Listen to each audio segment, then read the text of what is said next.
jocularity. Hey, now. Felipe's going, what? Who?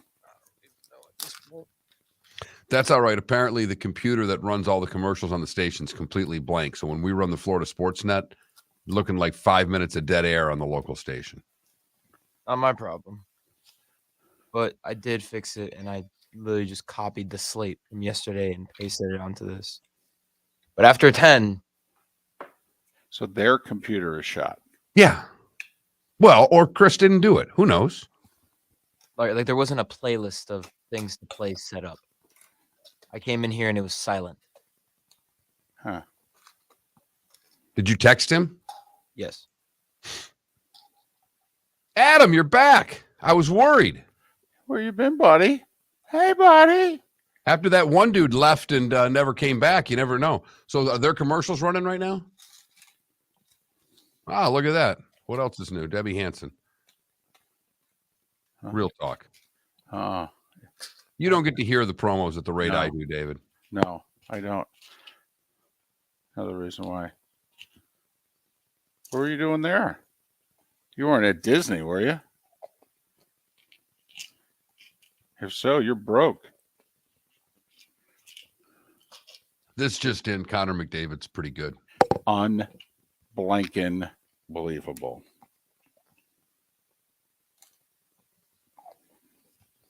One minute. Had that taken care of in the first period. The reason they call him McJesus.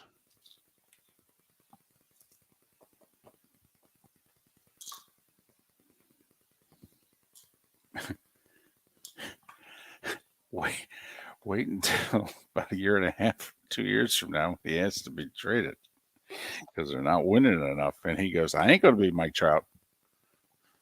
That ain't happening. Oh, Universal. No, so you've got a little bit of money left. Yeah, you're $10, $12. You can afford breakfast. 10 seconds.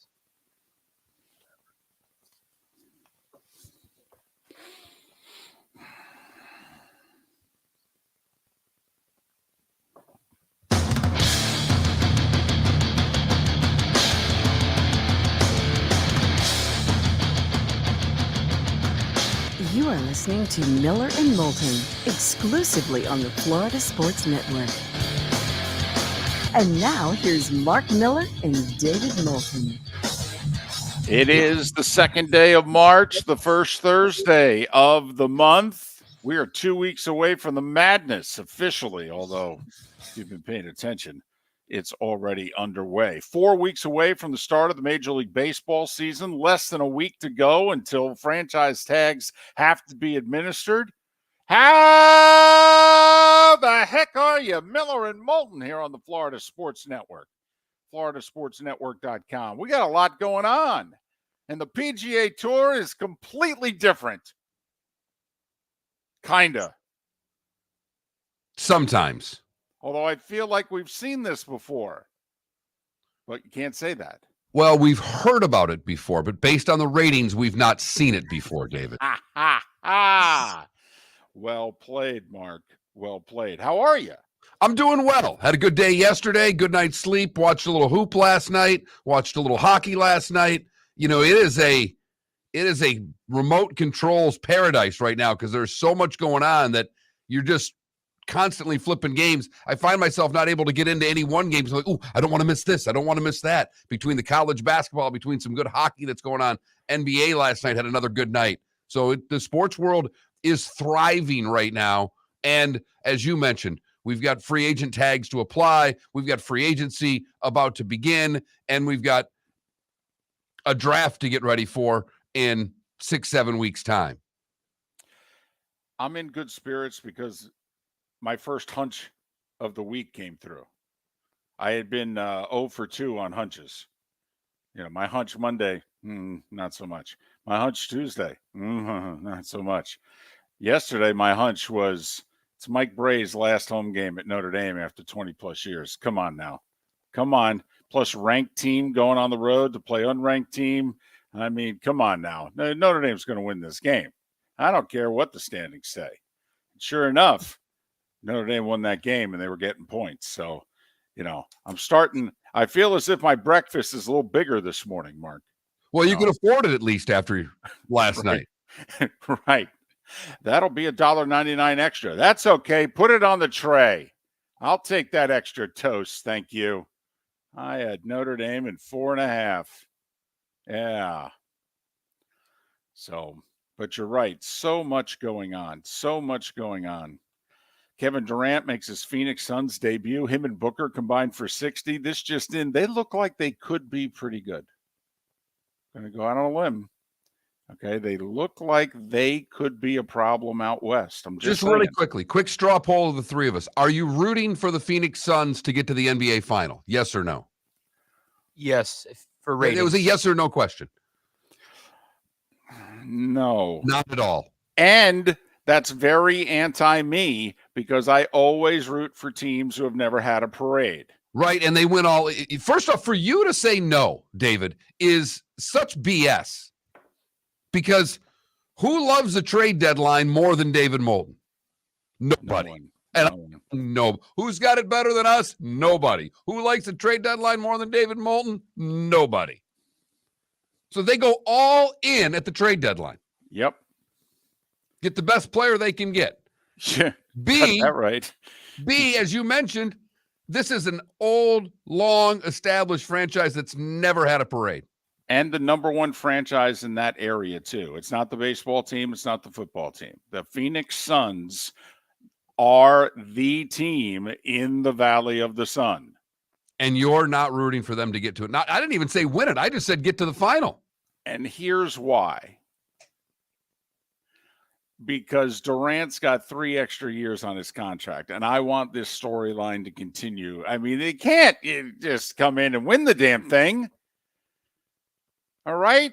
And besides, he joins Golden State after they've gone to back-to-back finals, won and won 73 games. And then he joins them. Okay. Now he joins Phoenix, in which in their last 2 years, they went to the NBA finals and then they had the best record in the league. And now he joins Phoenix. I mean, is there a bigger front runner in sports? Honestly. I mean, this is the young person who grows up and goes, who are the teams that are winning right now? And they go, well, they're Bucky. It's so-and-so and this one and that one. Well, those are my favorite teams. And, our old producer was a front runner. He would have had a Suns jersey by this morning. Yes, he would have. He would have had it before he made his debut in Charlotte last night. Yes. So that's my thing. It's that he's just been a front runner, and I want to see this thing. If he wins one, great. It can't be this year. Can't be. We have a lot of potential storylines in the Western Conference, okay, that can all go badly. I want a lot of them to go badly, okay? It makes for better sports radio. I don't know what to tell you. I also really like Chris Paul. So if he got a ring, I'd be happy. See, I will say there is that sentiment out there, of the active players that don't have a ring, how many of them are better than Chris Paul? Or have had a better career than Chris Paul, because obviously certain guys are better than him now, but top 10 point guard of all time. And you could argue, is there an active player who is ringless, who has had a better career than Chris Paul? Maybe James Harden. There you go. There you go. Or Russell Westbrook or Damian Lillard. Actually, no. Chris Paul over Damian Lillard, with all due respect. I mean, that's a pretty impressive list. Got to admit, that's that generation: Stockton, Malone, Ewing. I mean, every generation has its list. But it's actually a really impressive list. Yeah. Of guys that don't have one. And Dame's obviously not, but Chris Paul's going to be right in the mix. Russ now is a Clipper. They should be in the mix. For now. And then Harden's going to lose in the second round. So, but you asked me. Yeah, probably. They'll be a 3 seed. They'll win their first round. And that'll hurt Felipe because that'll be against the Heat. Okay, and then they'll lose in the second round to Boston or Milwaukee. Boy, and they showed last night what they can do with the Heat. Yeah. Heat played a perfect first quarter. Maybe their best quarter of the year. They scored 37 in the first quarter. Entertaining game, and then with no Philly Embiid. Right. With no Embiid. Right. And they then outscored them. just said, you guys don't want to play defense either? We'll just outscore you. My apologies. The Sixers will make the finals and lose, since that's what Philly teams are doing now. Oh, Making the look finals at and you. losing. Look at you. That's pent up Miami anger right there. He's not Man. happy about that loss last night. How about some passive aggressiveness there? By the way, if you're a Sixers fan, I think you'd sign up for that right now.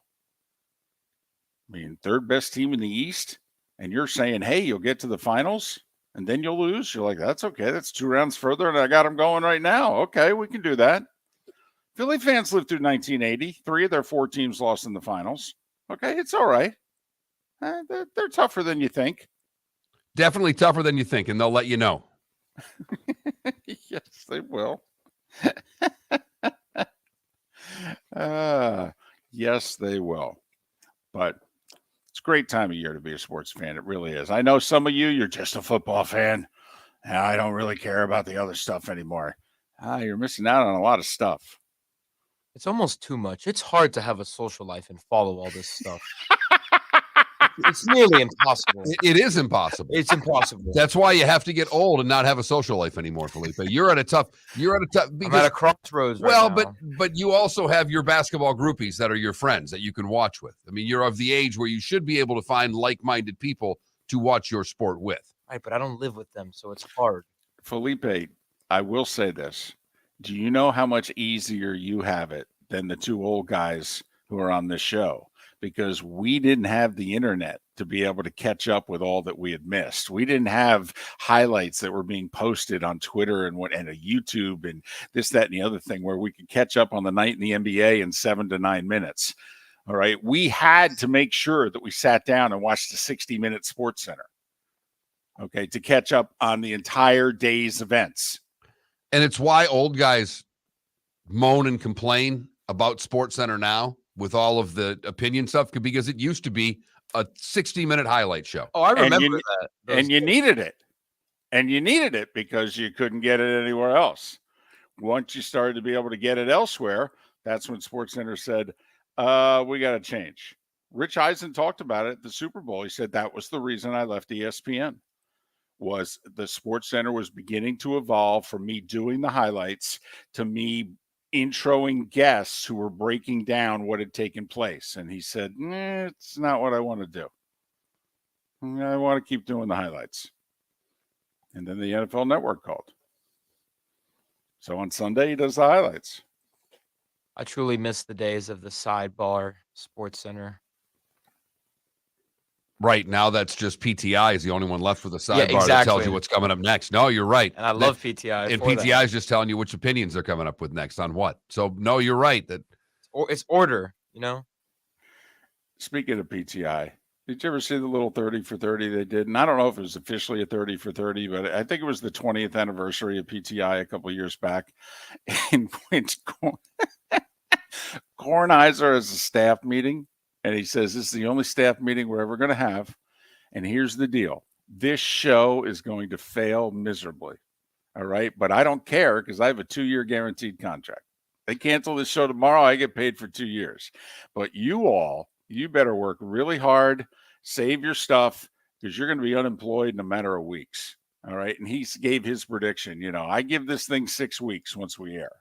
All right. You ready? Let's go. Let's do this. and they've been on how long? Out of 22 years, something like that. They changed sports television. That was the first really of the talking head shows that made it. Never mind the innovations, the bar on the side to let you know the topics, and it's turned out to be a noteworthy show in the history of sports television. Kornheiser said, "I give it 6 weeks." That's fantastic. And I don't care because I have a 2-year guaranteed contract. And he goes, and I'm making a lot of money. It's very Ricky Gervais of him. in that Yes. speech if you think about it, and I don't care. Because It I've got a was. contract, It was 15 years before Gervais at the Golden Globes. You had Kornheiser at the staff meeting. Miller and Moulton, we will talk some football in the 7 o'clock hour with Pro Football Network. Who from Pro Football Network? We're not really sure. Someone from Pro Football Network will join us at 7:38. That's what we know. And Curt Byrum, who works with NBC and the Golf Channel, we'll talk to him about what's happened in the PGA or going to happen with the PGA. There's copying some other league out there. We'll figure out what that is coming up. Miller and Moulton, thanks for listening. Mark Miller for SWFL Golf Carts or online, flgolfcarts.com. If you're looking for a golf cart, an e-bike, or an e-motorcycle, go visit Alex and the gang at SWFL Golf Carts. flgolfcarts.com online. Check out their whole inventory. If you're looking for a custom cart, they can take care of you. 2-seater, 4-seater, 6-seater, they've got you covered. E-bikes, nobody better for value and service. E-motorcycles, check them out. Again, flgolfcarts.com. flgolfcarts.com. Yeah. Hi. Excuse me. Hey, the line starts back here. Ma'am, if your party's not here, you're gonna have to go around again. If you had the opportunity to avoid all this, wouldn't you? Salt Live is the official transportation provider of the Miller and Moulton Morning Show, making your trip to and from the airport seamless and stress-free. Salt Live is supported with the help of local partners like the Bayfront Inn. Gather your family and friends and enjoy a leisurely day on the water with a pontoon or deck boat. If you prefer to explore the waterways without a motor, the Bayfront has canoes, standboards, and kayaks. At the end of your journey, enjoy lunch or dinner at the Bamboo Tropical Bar and Grill. The Bayfront Inn, something for everyone on 5th Avenue in downtown Naples. BayfrontInNaples.com. When you need a ride, book with Salt Live Transportation, 308-8686, or book on saltlivetransportation.com. David Moulton for Napa Auto Parts, and Napa Filters. Insist on Napa Filters for your vehicles, or if you're a do-it-yourselfer, only buy Napa Filters. Napa has a filter for almost anything on earth that moves, whether it's motorcycles, foreign and domestic cars, vans, SUVs, earth-moving equipment. You get the idea. Napa Auto Parts, Napa Filters. Insist on them for your vehicles, or if you're a do-it-yourselfer, only buy Napa Filters. You were listening to Miller and Moulton on the Florida Sports Network.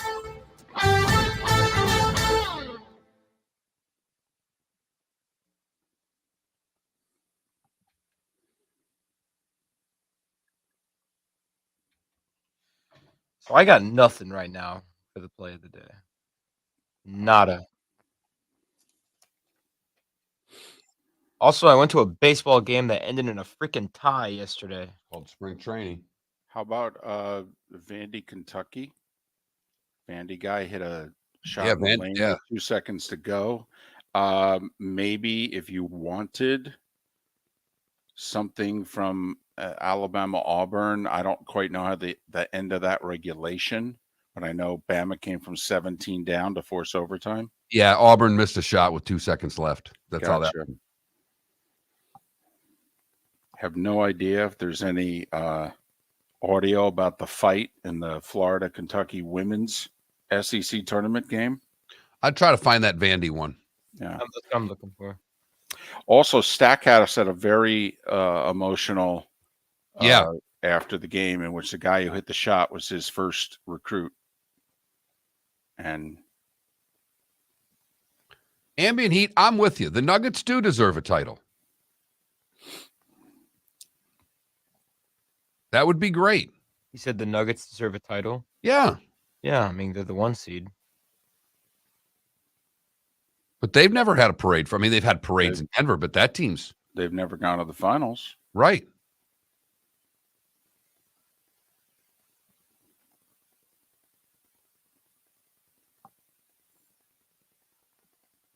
All right, I'm going to get the shot and then Stackhouse talking about it.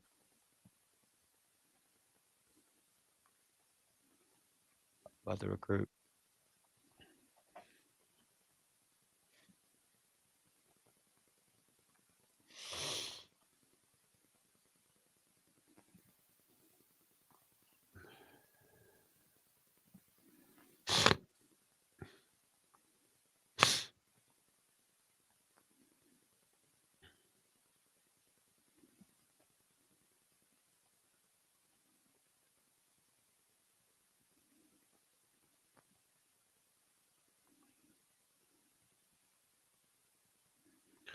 Boy, did spell check really hit you there, Mongo. Dan Issel became Dan Uncle.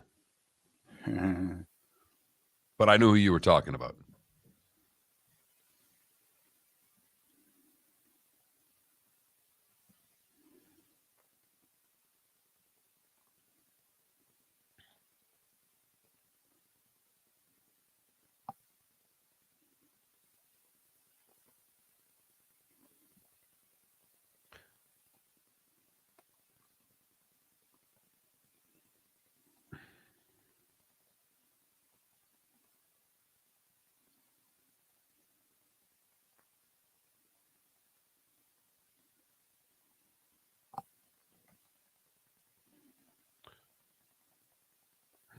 Did you see these NFLPA player rankings of facilities and what have you?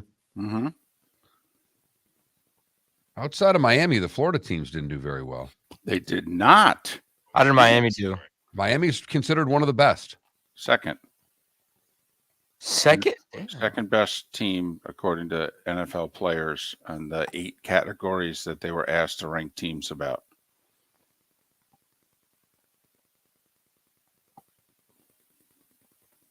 It is new. They did just build it.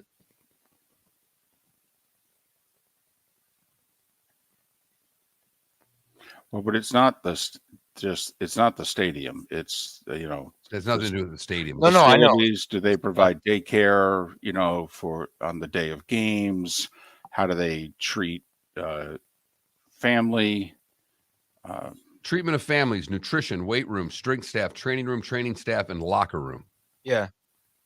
They have like their practice facility. It's like in the complex of Hard Rock Stadium, right outside of it.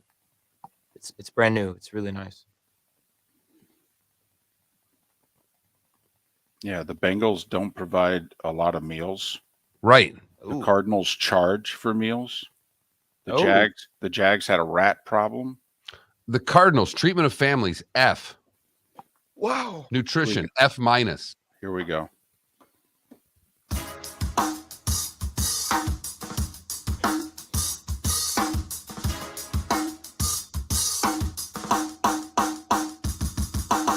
Welcome back to Miller and Moulton, only on the Florida Sports Network. –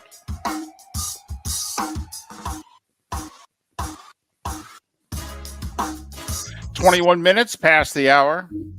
Miller and Moulton, Florida Sports Network, floridasportsnetwork.com. Our weekly guest from Pro Football Network joins us a little more than an hour. Curt Byrum covers the PGA Tour for NBC and the Golf Channel. They're at Bay Hill. And oh, by the way, apparently the PGA Tour continuing to take dramatic change to how it is they're doing things. We'll talk about that a little bit later. We'll talk to Curt Byrum about it coming up at 8 o'clock. Miller and Moulton here. The text line is open at 21,000, 2100, 2100. If you've never texted the show before, FSN radio is the keyword. Do that once and you are behind the curtain and can text as much or as little as your heart desires. So you brought up something during the break. All right. Yeah. The NFLPA player surveys about working conditions. And I thought it was an interesting time I thought it was a very appropriate time for the NFLPA to put this out right before what begins, free agency. That's why they did it. Letting players know if they're going to sign with a certain team, what to expect from that team. And they did it on 7 different criteria. Treatment of families, nutrition, weight room, strength staff, training staff, and the locker room. And all I know is that who would want to play for the Arizona Cardinals? I mean, there are some teams on here that are basically getting Fs. Like the Arizona Cardinals, David, got Fs in every category with the exception of their strength staff and their training staff. Treatment of families, F. Nutrition, F minus. Weight room, F minus. Training room, F minus. And locker room, F. They did give their strength staff and their training staff really good grades, an A minus and a B plus. And that's what kept Arizona from being 32nd. The staff apparently got them to 31st. But the Washington Commanders are going to have a hell of a time signing free agents, David. Well, we've known that, Mark. It's Daniel Snyder's still the owner, and he's selling, so he doesn't want to spend a lot of money out of his pocket right now. Why do you think they're going to Sam Howell at quarterback? It's a 5th-round pick. It's about as cheap as you can have a quarterback for. But Dolphin, feel good about your organization. They ranked among the top. In fact, second of the 32 teams were the Miami Dolphins. The Minnesota Vikings were ranked number 1. The Dolphins were ranked number 2. The Las Vegas Raiders were ranked number 3. By the way, to my surprise, because this organization has been destroyed in the last 3 years publicly, they started firing well thought of PR people, and just the whole, the guy from the Patriots, not the current GM Cesario, but the other guy who came in and kind of fired everybody and was running things that nobody liked. And the Houston Texans graded out 4th. I think that would have surprised a lot of us. The Texans have gotten in the last 2-3 years, basically we've been told the Houston Texans organization sucks. Well, apparently not how they treat the players. As far as the elite teams, the Chiefs were ranked 29th. Right. To tell you where, the Chiefs were 29th. The Jags were 28th. The Bengals were 27th. All 3 playoff teams. The Bucs were 26th. So I don't know how much this correlates to winning, if any at all. But I would think it would make teams at least contemplate a change of how things are done if the entire league tells them how bad they are at something. Well, I'm curious about that. If you're an owner or a general manager and you saw this NFLPA survey, would you take it seriously? Would you go, I'll be damned? Because, Mark, this is essentially a pretty good focus group. Tough to get a better focus group, to be honest. I would take it seriously in certain areas. It's funny, even the teams that graded up bad, the Washington Commanders were the worst team on the list. Their strength staff was voted an A+. Their training staff was voted a D. I would really look, these training grades, the training staff, that would mean something to me. If players don't think they can trust the training staff and they think the training staff is bad, that would, if I'm a general manager, that would be a huge red flag to me. Why do we have that? David, I would do something I don't want to ever do. I'd have meetings on that. And I'd be bringing in players. I would try to figure out what it is about our training staff that bothers our team. You cannot be getting a D in training staff in the National Football League. In fact, there was only a handful of teams that had really, outside of Washington, there weren't a lot of C's on the grade. In fact, I thought Kansas City got a D- in training. That I found staggering. In fact, I thought there was one category in which there were only 2 teams that got lower than a B-.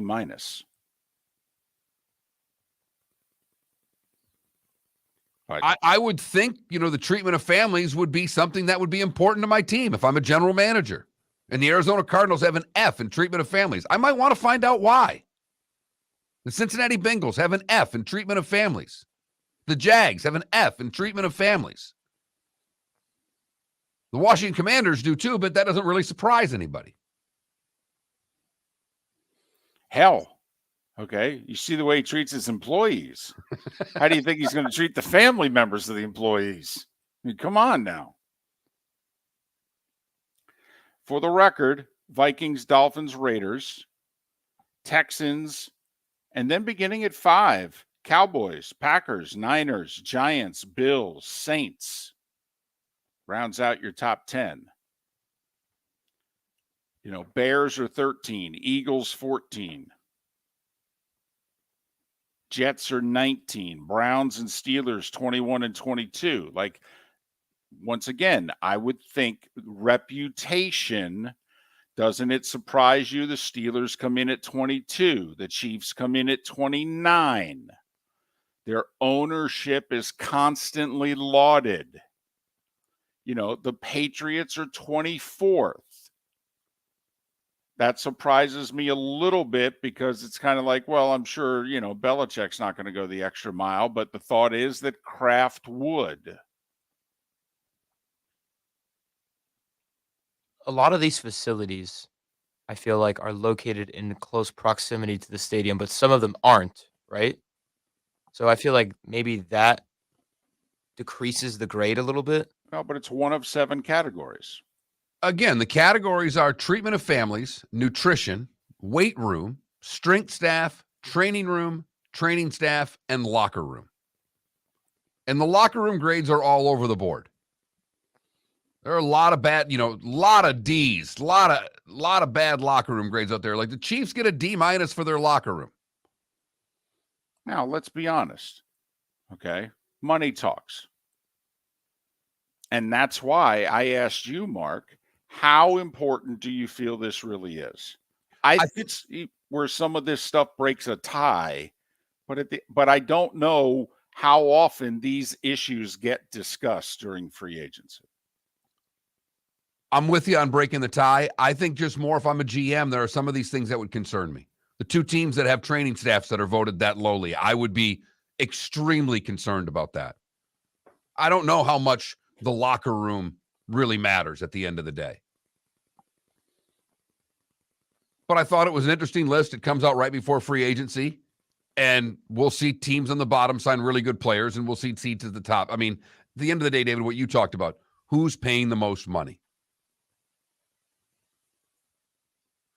Miller and Moulton. I want to fill one of these surveys out. We can take all of our jobs that we've had, David, and rank them in terms of, who treated our families the best. Starting 5's next. Auto Parts and Napa Filters. Insist on Napa filters for your vehicles, or if you're a do-it-yourselfer, only buy Napa filters. Napa has a filter for almost anything on earth that moves, whether it's motorcycles, foreign and domestic cars, vans, SUVs, earth-moving equipment. You get the idea. Napa Auto Parts, Napa filters. Insist on them for your vehicles, or if you're a do-it-yourselfer, only buy Napa filters. Mark Miller for SWFL Golf Carts, or online, flgolfcarts.com. If you're looking for a golf cart, an e-bike, or an e-motorcycle, go visit Alex and the gang at SWFL Golf Carts. flgolfcarts.com online. Check out their whole inventory. If you're looking for a custom cart, they can take care of you. 2-seater, 4-seater, 6-seater, they've got you covered. E-bikes, nobody better for value and service. E-motorcycles, check them out. Again, flgolfcarts.com. flgolfcarts.com. Ladies and gentlemen, Hi. Excuse me. Hey, the line starts back here. Ma'am, if your party's not here, you're gonna have to go around again. You had the opportunity to avoid all this, wouldn't you? Salt Live is the official transportation provider of the Miller and Moulton Morning Show, making your trip to and from the airport seamless and stress-free. Salt Live is supported with the help of local partners like the Bayfront Inn. Gather your family and friends and enjoy a leisurely day on the water with a pontoon or deck boat. If you prefer to explore the waterways without a motor, the Bayfront has canoes, standboards, and kayaks. At the end of your journey, enjoy lunch or dinner at the Bamboo Tropical Bar and Grill. The Bayfront Inn, something for everyone on 5th Avenue in downtown Naples. BayfrontInNaples.com. When you need a ride, book with Salt Live Transportation, 308-8686, or book on saltlivetransportation.com.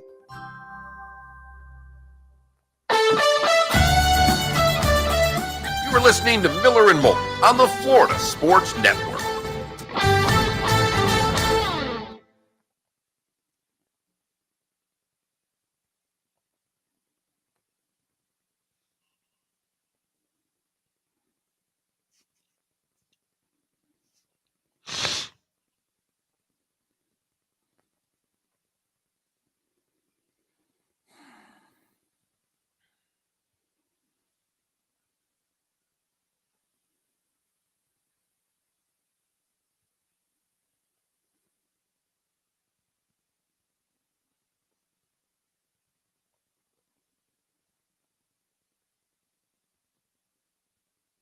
game. Very, very disappointing. Obviously they made some plays. We had a hard time staying in front of them at the end of the day.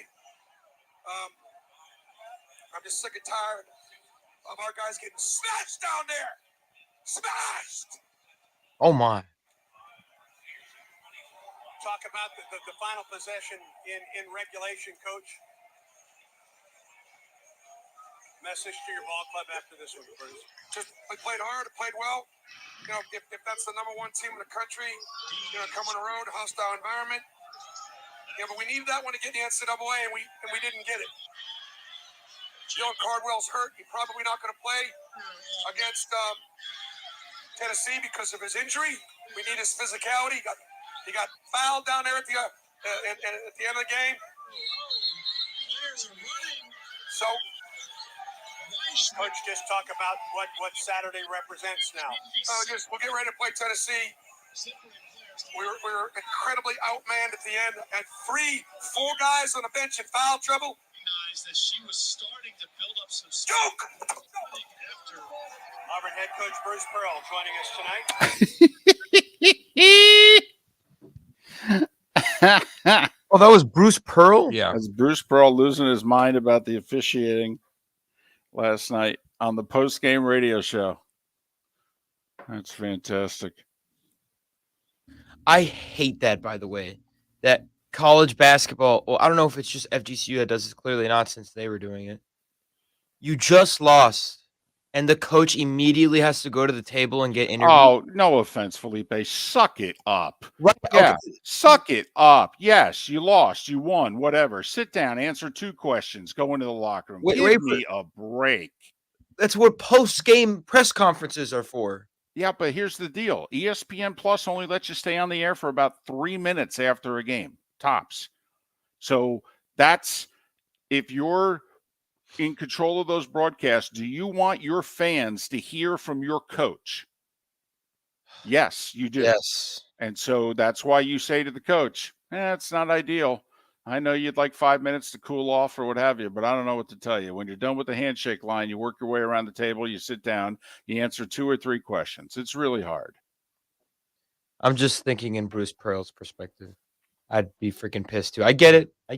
By the way, look up their contracts. Do you know how much of their salaries are the weekly TV show and a weekly 60-minute radio show? Bruce Pearl getting paid? What's Right. Bruce Pearl getting paid? Right. When you're getting paid like that, you have media requirements. Yeah, Media literally, obligations. it's in your contract. Like a lot of times, the schools only pay them like $1 million, but IMG pays them $1.5 million, and that's all part of his salary. Suck it up, honestly. It's a game. You won or lost. Please. It's just awkward. So's life. I guess awkward goes for good TV.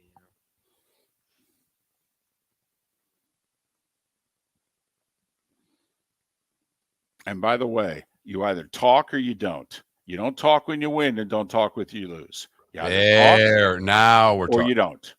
And I totally respect if you don't want to talk. I totally respect that. But you don't talk when you win, and don't talk when you lose. 30 seconds. Okay.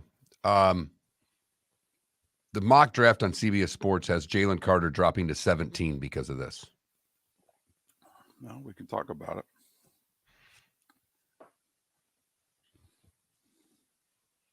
Let's do that starting 5 thing instead. Then we'll talk about it. Because I think we can get a segment out of it. Yeah, because I don't think the Eagles would let him drop past 10. You're listening to Miller and Moulton, exclusively on the Florida Sports Network. 22 minutes before the hour, Miller and Moulton, Florida Sports Network, floridasportsnetwork.com. Dalton Miller, Pro Football Network, joins us in an hour. Curt Byrum, NBC and the Golf Channel, joins us at the top of the 8 o'clock hour. An awful lot went on in the sports world yesterday, last night, heading into this morning. Let's get to it. Time for The starting 5 5 stories you need to know. It's the starting 5 on Miller and Moulton. Here's number 1. Well, Mark, the biggest story at the Combine turned out to be Georgia's Jalen Carter right before he was scheduled to meet with the media, the likely top 5 pick in the draft. Word came out he was being charged with reckless driving and racing in connection to the fatal car crash back on January 15th that killed a former teammate and a recruiting staffer. Carter ended up being booked late last night and released 16 minutes later after posting bond. Carter, after, conducting his physicals, didn't meet with the media, then flew back from Indianapolis, got to Athens. He did release a statement saying he expects to be fully exonerated of any criminal wrongdoing. Aaron Rodgers sat down, did like an hour and 41 minutes on a podcast. And amongst the 101 minutes said he's going to decide soon his future plans. You won't have to wait long, he said. Okay. Hope not, because we're all sick and tired of this. I mean, for goodness sakes. I love me some divas, but dude, J-Lo's going, come on now. Harry and Meghan are going, hey, come on now. Just move this along. NFLPA released their, quote, free agency report cards, unquote, player surveys that rank the quality of the team's facilities, let them know how their players and families feel about the organization and how they're treated. Top 3, Vikings, Dolphins, and Raiders. How about that? Bottom 3, Chargers, Cardinals, and Commanders. The Jags apparently had a rodent problem. 14 teams don't have a family room. 11 teams don't provide daycare at the stadium during the games. Bucks came in 26th. Jags came in 28th. Super Bowl champion Chiefs came in 29th. NBA, no Embiid, no problem for the Sixers in Miami. Outscored the Heat by 22 in the second quarter, won by 23, 119-96. Jimmy Butler left. Soreness in his knee. That bears watching. Miami missed a chance to gain a game on Brooklyn and move into the 6th seed. Right now, the Heat are in the play-in. Because your Knicks are unstoppable. Won 7 straight, beat Brooklyn by 24, and the game wasn't that close. They scored 47 in the first quarter. Yeah, Knicks play in Miami Friday and in Boston Sunday. Now, don't get me wrong. They've beaten a lot of good teams in the last 6 weeks. They have. They've beaten Boston.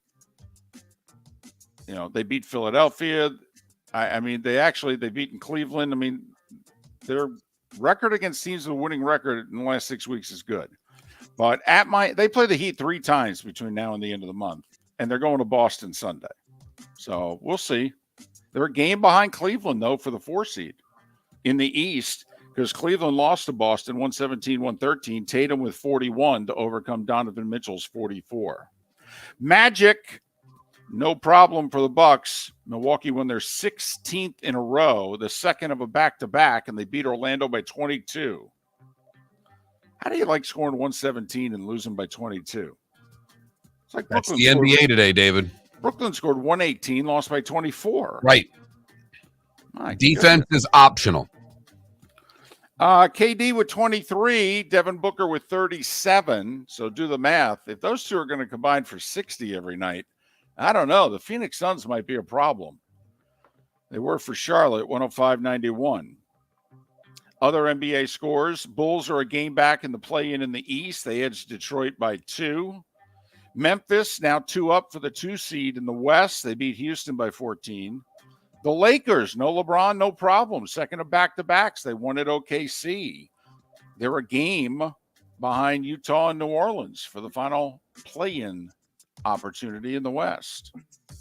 And New Orleans tied with Utah for 9th. Those two would play one another in a 9-10 matchup. They beat Portland 121-110. The Blazers are 12th. College hoops, a couple of ranked teams went on the road last night and lost. Pitt lost at Notre Dame in Mike Bray's last game. That means the Canes are tied for first in the ACC with Pitt and Virginia. 1 ACC game left. Miami hosts Pitt. If Miami wins Saturday, they'll be the 1 seed in the upcoming ACC tournament, because even though Virginia is going to beat Louisville, Miami beat Virginia head-to-head. Miami would win the tiebreaker. So Canes win against Pitt. They're the 1 seed in the upcoming ACC tournament. Bad loss for Maryland. Ohio State's had a horrible season. They've had a good last 10 days, though. Yeah, they beat Illinois a couple days ago and now beat Maryland. By 11, 73-62. Vandy with a shot at the buzzer, or damn near, a couple seconds left. Won in Lexington, their first win at Rupp in 16 years, 68-66. Auburn had a 17-point lead, second half at Alabama. If people would like, check out Bruce Pearl's post-game radio interview.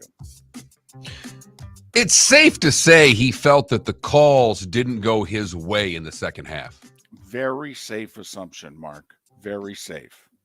Yells on a couple of occasions and then slams the headset down and ends the interview.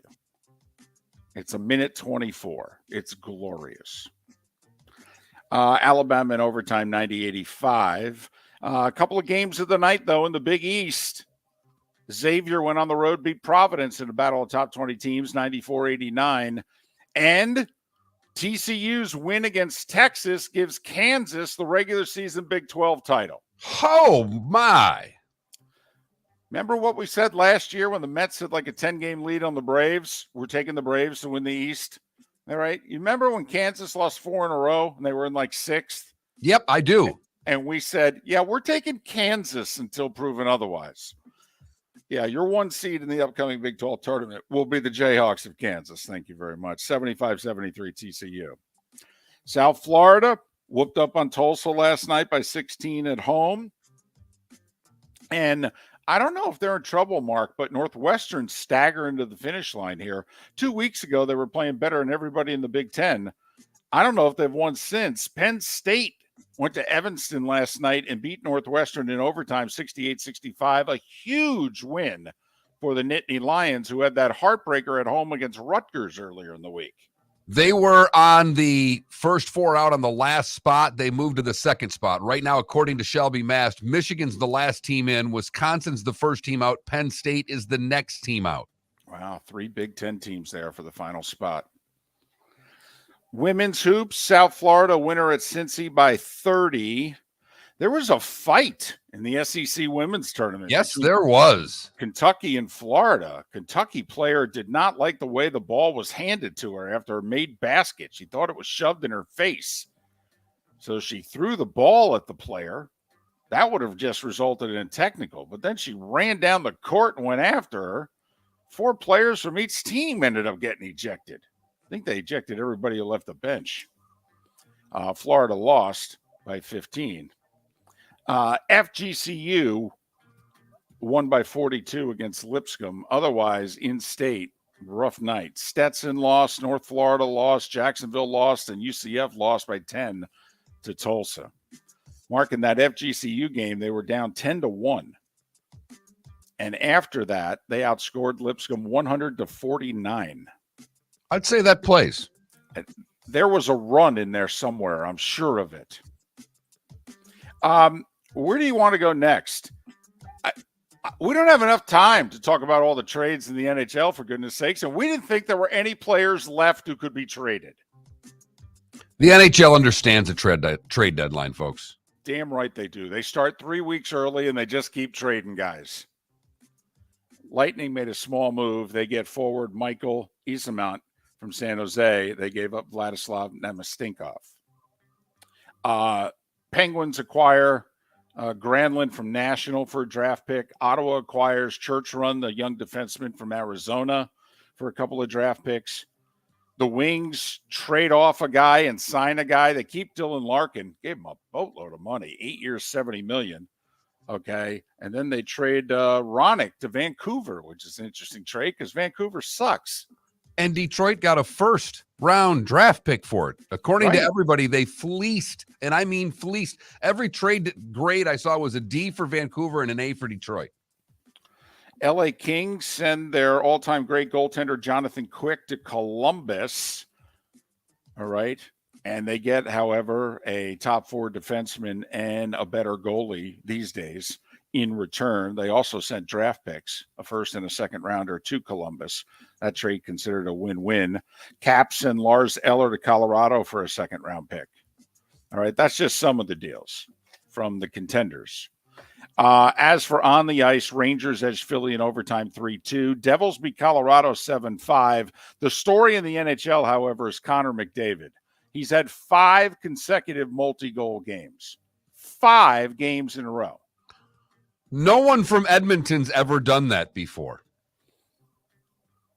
That's significant because Wayne Gretzky played for Edmonton. He did. He had done it 4 times like McDavid, but McDavid did it a 5th last night. Right. A few other pretty good players also in Edmonton over the years, but you can start and stop with Gretzky. Right. Edmonton beat Toronto 5-2. Vegas beat Carolina 3-2. Carolina's only a point ahead of the Devils for first in the division. Dallas doubled up Arizona 4-2. Washington 3-2 in overtime over Arizona. Golf. Well, the big story was supposed to be the Arnold Palmer Invitational. Bay Hill getting underway today, right? Huh. No way, man. Memos got released yesterday. PGA Tour is making some changes. They're revamping their format of the designated events. You know, those 8 tournaments that they're going to be big money, far bigger than all the other events. Well, now those tournaments are only going to have about 70 or so players. And get this, no cuts. I wonder where they got that idea from. Wait, limited fields, no cuts? How are they going to give world golf ranking points for these events? What's next? A shotgun start? Hello. Maybe 3 rounds. Needless to say, the top players on the PGA Tour, they love this new format. I mean, Rory McIlroy's the, second in command. Tiger's running the PGA Tour. Rory's second in command. I mean, Rory's just publicly espousing everything that Tiger once said. Right. I would say this is like a mob family where Tiger's actually in charge, but he's like the consigliere. He's behind the scenes running everything. He just doesn't want to be the face. He doesn't want to be the face because he doesn't want to get whacked. He just lets Rory go out there. You sure? You sure Tiger's not Marlon Brando and Rory's Michael? That could be. Could be. He's the retired Don, however you want to look at it. Right. It's just, it's just a thought. I mean, Marlon Brando showed up occasionally, when there's a really big meeting, the Godfather showed up. It's the same with Tiger. Last year when there was a really big meeting, guess who flew in? And he's the one who flew in, Michael and what have you. So anyway, so you're going to have the players. You're going to have 3 FedEx Cup events, the 4 majors, and the 8 designated events. That's 16 tournaments right there. I have no idea if you'll see the top players in anything else. Don't know if you'll have to. Some of them may almost make as much as the guys on the LIV Tour. Huh. Think about that. Curt Byrum in an hour to talk about life on the PGA Tour these days from NBC and the Golf Channel. But at 8 minutes before the hour mark, that was the Starting 5 every weekday morning at this time on Miller and Moulton.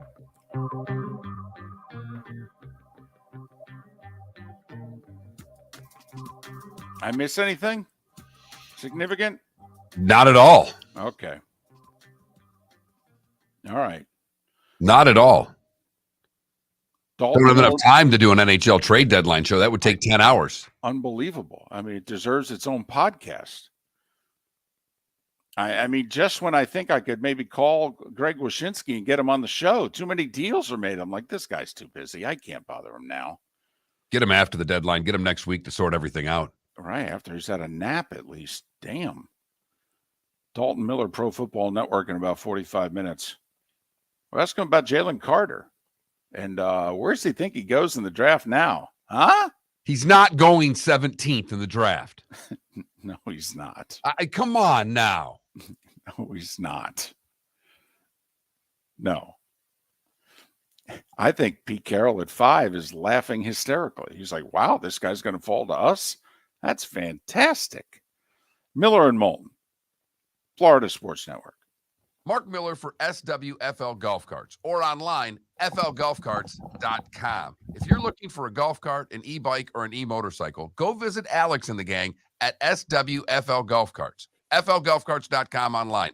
Check out their whole inventory. If you're looking for a custom cart, they can take care of you. 2-seater, 4-seater, 6-seater, they've got you covered. E-bikes, nobody better for value and service. E-motorcycles, check them out. Again, flgolfcarts.com, flgolfcarts.com. Yeah, hi. Excuse me. Hey, the line starts back here. Ma'am, if your party's not here, you're going to have to go around and get If you had the opportunity to avoid all this, wouldn't you? Salt Live is the official transportation provider of the Miller and Moulton Morning Show, making your trip to and from the airport seamless and stress-free. Salt Live is supported with the help of local partners like the Bayfront Inn. Gather your family and friends and enjoy a leisurely day on the water with a pontoon or deck boat. If you prefer to explore the waterways without a motor, the Bayfront has canoes, standboards, and kayaks. At the end of your journey, enjoy lunch or dinner at the Bamboo Tropical Bar and Grill. The Bayfront Inn, something for everyone on 5th Avenue in downtown Naples. BayfrontInNaples.com. When you need a ride, book with Salt Live Transportation, 308-8686, or book on saltlivetransportation.com. David Moulton for Napa, Napa Auto Parts, and Napa Filters. Insist on Napa filters for your vehicles, or if you're a do-it-yourselfer, only buy Napa filters. Napa has a filter for almost anything on earth that moves, whether it's motorcycles, foreign and domestic cars, vans, SUVs, earth-moving equipment. You get the idea. Napa Auto Parts, Napa filters. Insist on them for your vehicles, or if you're a do-it-yourselfer, only buy Napa filters. Miller and Moulton here for the Clutch Vodka Play of the Day. Mark, remember Nick Charles, Fred Hickman, the CNN Play of the Day? Yeah, CNN did a nightly sports show. That was a while ago. Yes, it was. Just work with me. Everyone liked the pod, the Play of the Day. So how about we have the Clutch Vodka Play of the Day? Sounds good. Fun. Smooth. Like Clutch Vodka. Listen weekday mornings for the Clutch Vodka Play of the Day. That's Clutch with a K. Located on the East Trail, locally owned Naples Tiki Bar and Grill is an outdoor eatery next to the Hitching Post Shopping Center. Island-inspired food with a true tiki theme. The best place in Naples to enjoy the beautiful weather in Southwest Florida. The Naples Tiki Bar and Grill offers a great menu for dine-in or takeout. Enjoy our famous pulled pork, huge burgers, and tiki bar cocktails. Don't miss happy hour every day from 3 to 6 and live music 7 days a week. See you soon at the Naples Tiki Bar and Grill, 11498 Tamiami Trail East. You were listening to Miller and Moulton on the Florida Sports Network.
Sorry. Oh, no problem by me. Yeah, apparently the computer was in a future day.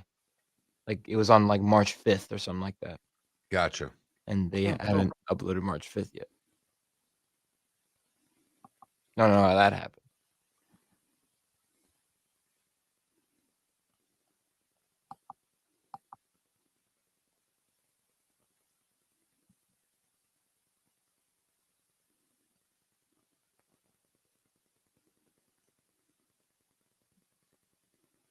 Mark, Felipe.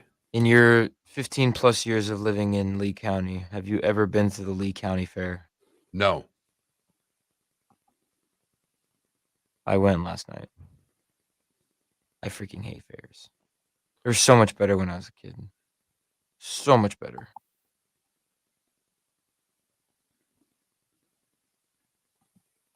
I had a lot of fun. But that's because of who I was with. If I was there by myself, You went to the fair by yourself? No, I said if I was. I said I had a lot of fun when I was there because of the person I was with. But if I was with anyone else, I didn't go to fairs when I was a kid, so. well, my middle school, elementary school had a fair the first weekend of November. It was awesome. But then they shut it down because the neighbors were complaining. And it was fun because it was on the grounds of my school. The kids from the other schools would come to my school. But I was a kid. Those rides made me dizzy, man. They're also horrifying.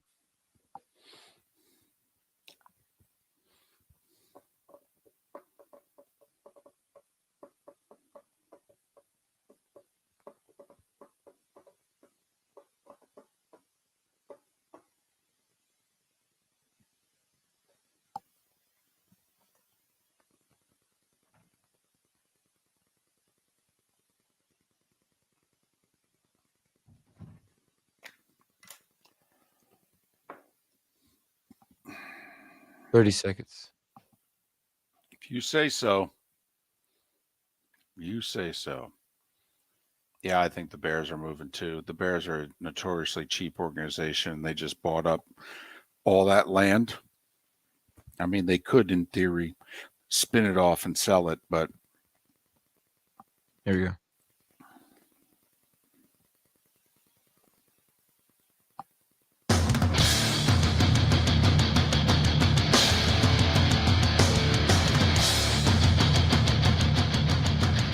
You are listening to Miller and Moulton, exclusively on the Florida Sports Network.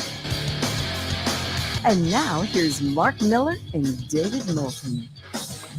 Hour 2 of Miller and Moulton on this Thursday, the second day of the month, first Thursday of March, however. Miller and Moulton, Florida Sports Network, floridasportsnetwork.com.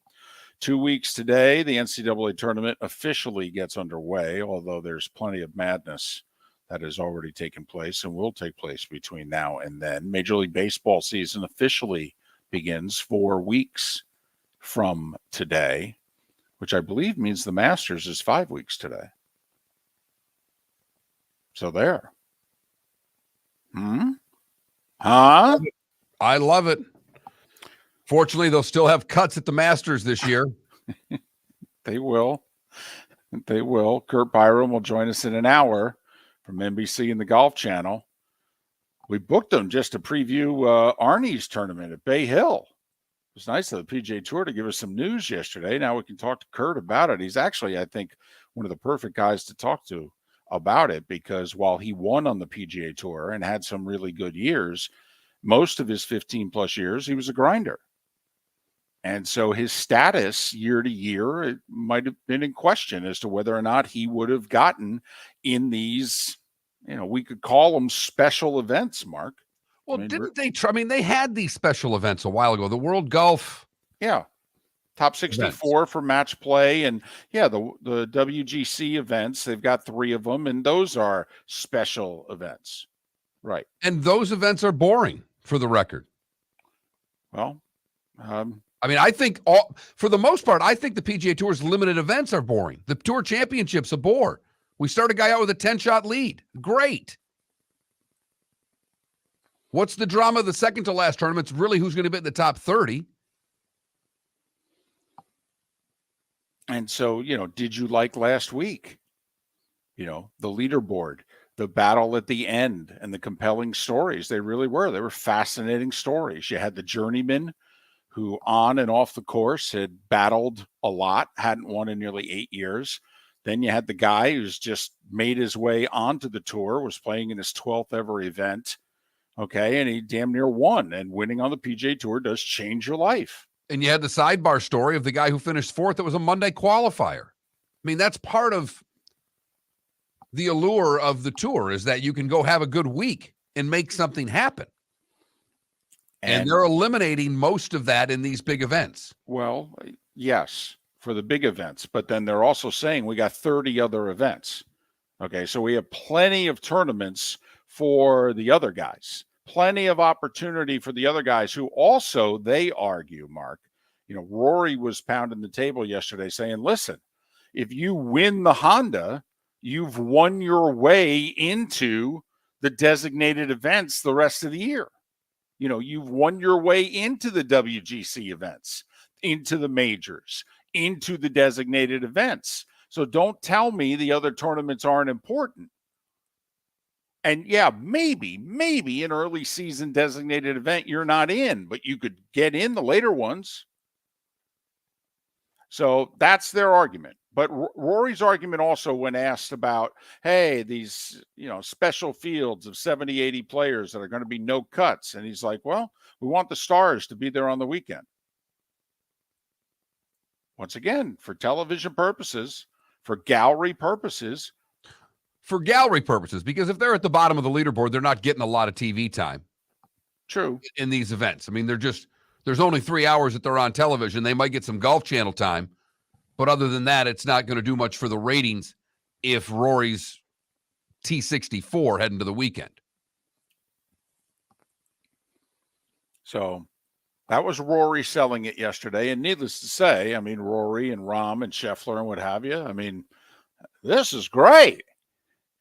And they're the ones making the changes too. I mean, the top players made sure that they got on the board. I mean, they're making these changes and they're thinking of them. They are, but they think that, remember, what did Rory say 2 weeks ago? PGA Tour needs to be more like the NBA. And that's how we need to market. Yeah, okay. And I think they've always marketed that way.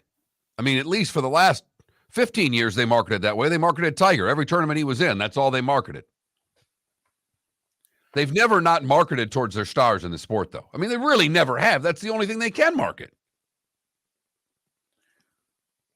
And so it's really the age-old argument. Was the tour better off when you had however many number of players that you thought moved the needle, got people to watch and show up? And then they all made their own schedule, and so they kind of were always all sprinkled out. You very rarely had a tournament where you didn't have a top 10 player in the world at it. But now you're going to have 12 tournaments at least without a top 10 player in the world. You could have 20. I mean, last week at the Honda, the highest ranked golfer, if we want to go by the outdated world golf rankings, but the highest ranked golfer in the world was 17th. I think they had 2 top 20 players in the world at the Honda. For what it's worth, ratings were down 10% from the year before. Be more concerned, was Phoenix up? I believe so. Was Riviera up? Because if these heightened events get significant ratings bumps, well, then it's working from a television standpoint. And 10% down in the golf world is not that significant. Believe it or not, the 10% was the audience that watched the LIV. If you added the LIV audience of like 280 to 300,000 people, if you added that to NBC's audience, you had last year's numbers at the Honda. So the same number of people sat down on the same weekend to watch golf. 90% of them watched the PGA Tour and 10% of them watched LIV. I believe, by the way, that the Genesis was up because Tiger played. So it was up significantly. But now they've got to figure out in these heightened events when Tiger's not playing, can they get the ratings bump that they feel would warrant having these exclusive events? If it does, then it works. And as Jack told us last week, the tour is going to change every year, the designated events. It was nice of Jack to spill the beans that the tour gave him. No doubt. No doubt. I can just imagine as that interview was going on, and Jack is basically discussing the future of the PGA Tour on air in a live interview, how the PR people from the PGA Tour were handling that. Because They're throwing things against the wall. They're screaming. They're cursing. And they know they can't do a damn thing about it. What are we doing keeping Nicholas in the loop? Okay? You know you can't trust him. He's 80 years old. He's going to say whatever he wants when he wants. And he's in charge of 2 damn tournaments on this tour, so he's always going to get the information. We got a Nicholas problem. Put it this way. You know what I know for a fact, based on that interview, is that they haven't replaced Honda as the title sponsor yet. Because if they would have, Jack would have given it to us. Yeah, it's about the only thing.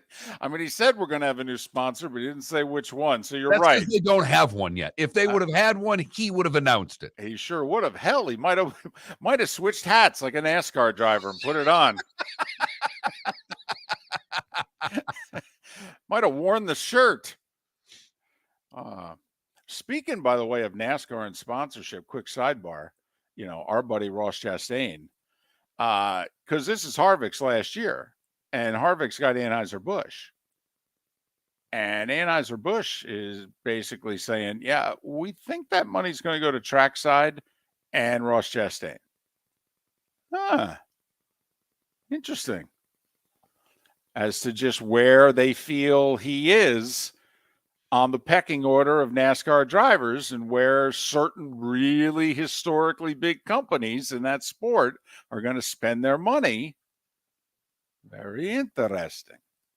That is interesting. Would be great for him. That's a big time sponsor. You're not worried about chasing, what car you're running this week and who you got to take care of. You get Anheuser-Busch on there, you're good to go. Well, let's see. Chastain's got 2 top 10s to start the year, right? A 9th and a 3rd. Suarez was up there until the last wreck at Daytona, and he finished 4th. I mean, trackside racing is not going anywhere. And they're like an expansion team, for goodness sakes. This is like the Jags, and this is like the Las Vegas Golden Knights starting up and going straight to the finals. And continuing on, because Vegas hasn't really let up at all. They've been a really good franchise from the word go, making it tough on the Kraken to try to keep up to what Vegas has done in their first couple of years. So kicking a few things around there. Miller and Moulton. Dalton Miller will join us in a little more than 25 minutes. We'll talk plenty of pro football. Curt Byrum will get back to talking golf at the top of the hour, get his thoughts. And I do think he's a unique person because he played over 15 years on the tour. He won on the tour. He had some good years in which he would have had status, but he also had years where he was grinding just to make a living. And so he's been on both sides of where it is the PGA Tour is going. He's obviously a big golf fan, and he's a golf announcer. So he kind of will come at this, Mark, from like 3 different vantage points at the top of the hour. I actually can't wait to hear what Curt Byrum has to say, who's a straight shooter. Always want to hear what you have to say on the text line. 21,000 is the number, like this person who texted in and said, good morning. They are trying to manufacture drama. Yeah. Yes. Mm-hmm. Yes, you're right. That's a very well thought out sentence. Can I ask a follow-up question? Of course, David. That's part of what we do. And maybe they'll answer it. Is it working? Like, has it worked already this year? I mean, they've had a designated event already. They've had a couple. And they did well. Now, Tiger did play in one of them. I mean, that helped. Let's face it. He could show up at the John Deere Classic and it'd be the highest rated PGA tournament of the year before the majors. But, I mean, did it work? But there were cuts. The manufactured drama is now what's in the future. Right. Because I think the elevated events have worked this year. And I think they will continue to work if there's a cut. I don't know if a limited field is going to detract from those events or enhance those events. My initial thought is it will detract from those events, David. So you will think less of a tournament because they only have 70, 80 guys versus 140, 150? The cut. I do think the cut is something. I think having to play 2 days and making a cut is part of what the allure of golf is to a lot of us, and it is to me. I guess because you and I have followed some middle-of-the-road guys that I'm sitting there worried about Friday. Are you going to be able to shoot 69 to get through to the weekend? Without that pressure, all we're doing is handing guys paychecks. It's the same thing everybody's bitched about with Live Golf. Well, I think Live should have a daily cut, and I mean it. I think they should have a cut after 18 holes where you get to stay and compete in the team competition, but you can't win any individual money. And then I think they should have another cut after 36 holes. Make every round have some meaning. Miller and Moulton, Florida Sports Network. David Moulton for Napa, Napa Auto Parts, and Napa Filters. Insist on Napa filters for your vehicles, or if you're a do-it-yourselfer, only buy Napa filters. Napa has a filter for almost anything on earth that moves, whether it's motorcycles, foreign and domestic cars, vans, SUVs, earth-moving equipment. You get the idea. Napa Auto Parts, Napa filters. Insist on them for your vehicles, or if you're a do-it-yourselfer, only buy Napa filters. Miller and Moulton here for the Clutch Vodka Play of the Day.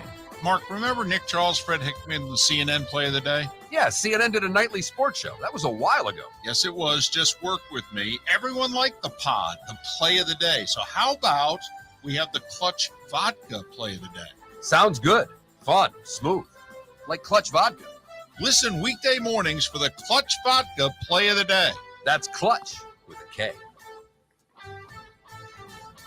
Located on the East Trail, locally owned Naples Tiki Bar and Grill is an outdoor eatery next to the Hitching Post Shopping Center. Island-inspired food with a true tiki theme. The best place in Naples to enjoy the beautiful weather in Southwest Florida. The Naples Tiki Bar and Grill offers a great menu for dine-in or takeout. Enjoy our famous pulled pork, huge burgers, and tiki bar cocktails. Don't miss happy hour every day from 3 to 6 and live music 7 days a week. See you soon at the Naples Tiki Bar and Grill, 11498 Tamiami Trail East. Mark Miller for SWFL Golf Carts, or online, flgolfcarts.com. If you're looking for a golf cart, an e-bike, or an e-motorcycle, go visit Alex and the gang at SWFL Golf Carts. flgolfcarts.com online.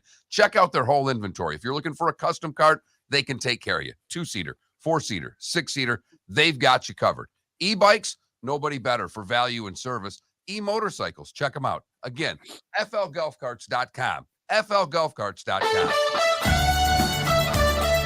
You were listening to Miller and Moulton on the Florida Sports Network.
I don't think the younger players have a say, DC. I don't think the rank and files had a say in this. This has not been voted on. This has been dictated to them. This isn't like they voted on, do we want designated events with no cuts? They were told this is how the tour is getting reshaped.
David, your texter answered. He said, TBD, need to see more without Tiger.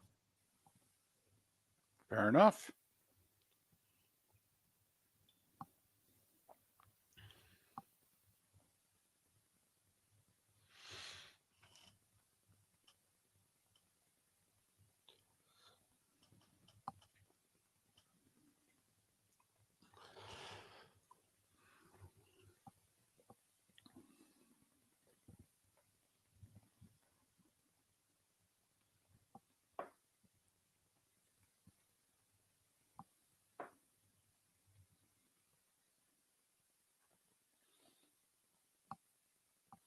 Felipe, you have any success?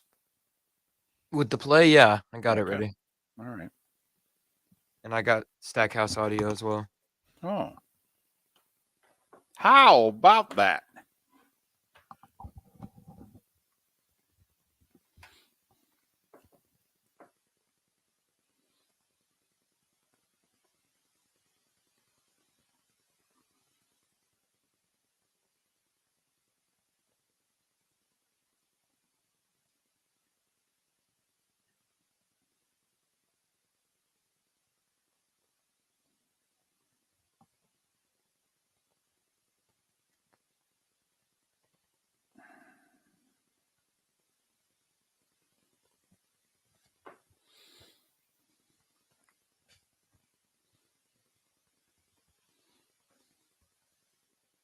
It's not top 70, it's top 125.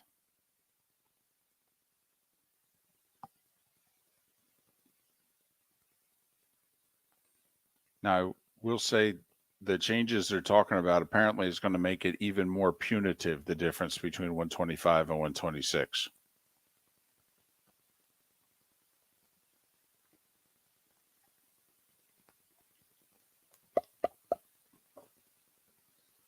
Here we go.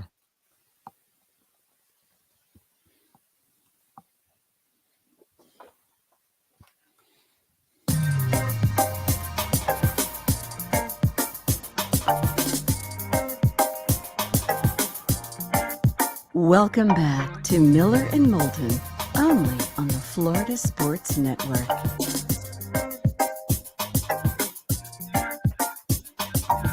"21 minutes past the hour. Miller and Moulton, Florida Sports Network, floridasportsnetwork.com. Dalton Miller from Pro Football Network to join us coming up in a little less than 20 minutes' time. Curt Byrum, NBC and the Golf Channel, to join us coming up at the top of the hour. Felipe with the Clutch Vodka Play of the Day in a handful of minutes. I have a question for you. It's a serious question, and I'm not trying to be flippant. All right? It's a serious question, which I think now is not a hypothetical. I think it's very real.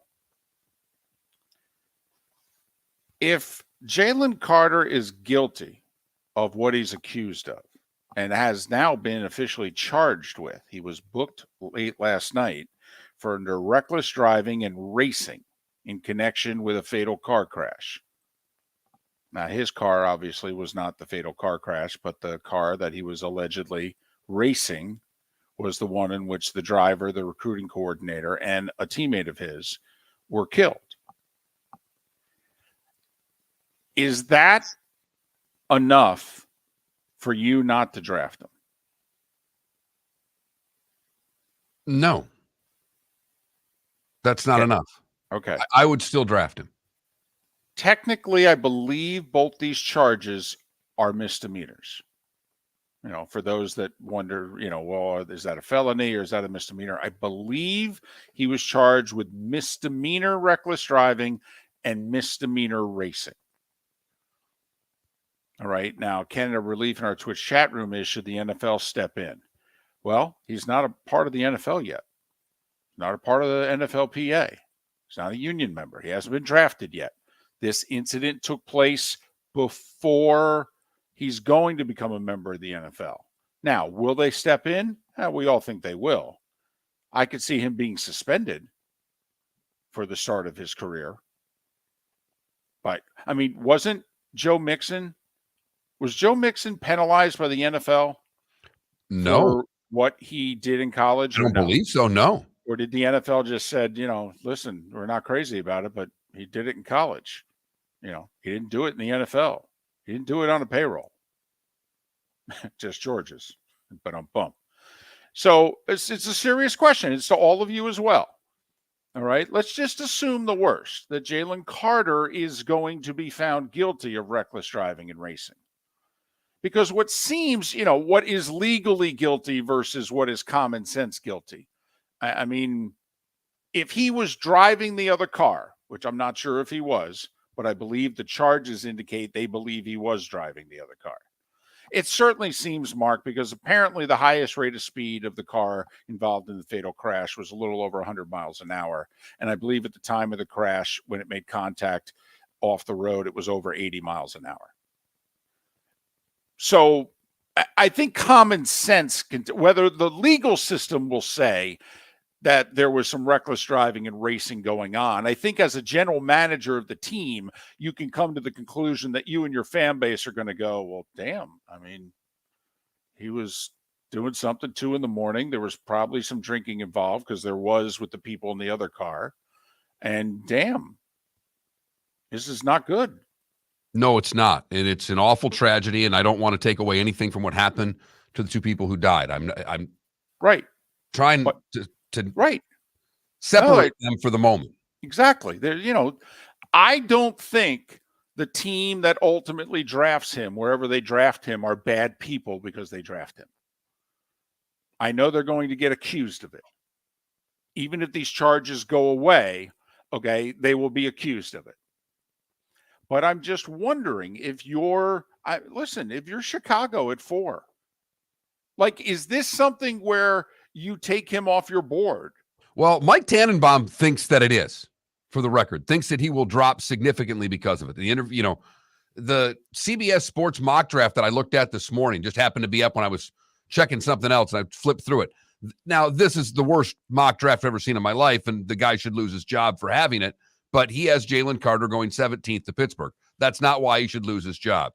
This particular draft has Anthony Richardson going number 1 overall to the Indianapolis Colts. That's why I have more of a problem with that mock draft, not where Carter is. But the two combined make me question if whether or not someone's just writing an article for clicks. Now, there have been many a story, but one of the most famous was Warren Sapp, arguably the best player in the draft. The year he was drafted, he fell to 12. Tampa Bay said, oh, thank you very much. The Vikings at 11, who had a clear need for a defensive lineman. And they drafted one. But they drafted Derek Alexander out of Florida State. And Tampa Bay said, yeah, we're taking Sapp at 12. I don't care if it's Coke, pot, don't care. He's too good. We're taking him. And I think I'll make my prediction right now. Jalen Carter goes top 10. He's going to go top 10, in my opinion. Now, he may not go top 4, which it certainly appeared as if he was going to. But I think he still goes top 10, Mark. Like Philly at 10, sitting there with 10 and 30. If Jalen Carter's on the board, they're going to look around and go, holy blank, we got 3 defensive tackles to replace and the best damn player in the draft sitting on the board. We can get that corner at 30. Well, we're taking him.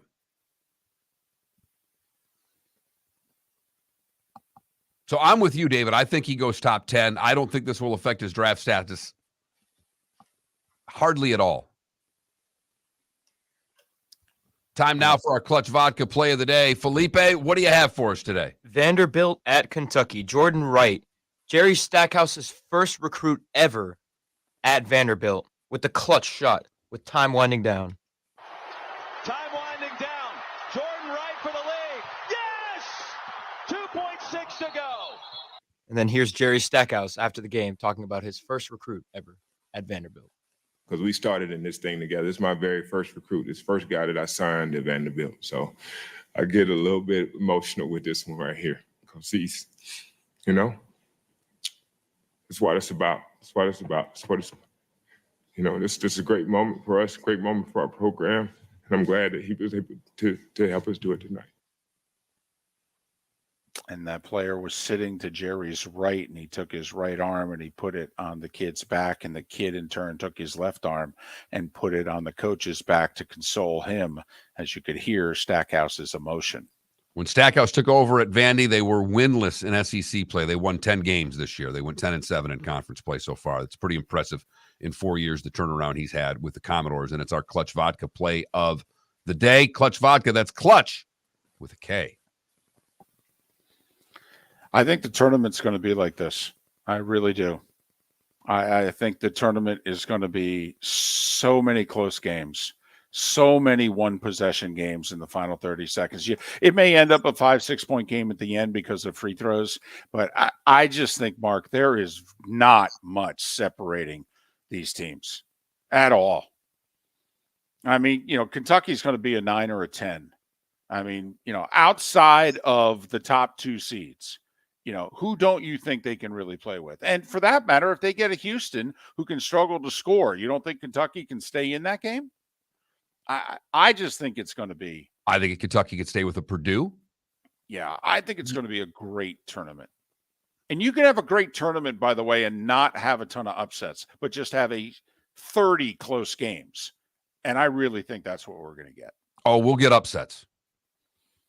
I think we're going to have so many close games. Too much parity in the sport right now not to think there's going to be a lot of upsets. It's just when you've got 16 teams that could get to a Final Four, 20 teams that could get to a Final Four, you're going to have upsets in this thing. I mean, Auburn undermanned on the road last night against a consensus top 4 team in the country in Alabama, and they had a 17-point lead in the second half and probably got zebraed, and that's why they lost in overtime. Miller and Moulton. We'll talk more NFL coming up on the other side. Golf talk at the top of the 8 o'clock hour. Always taking your text at 21,000 here on Miller and Moulton. Where else but the Florida Sports Network? Miller and Moulton here for the Clutch Vodka play of the day.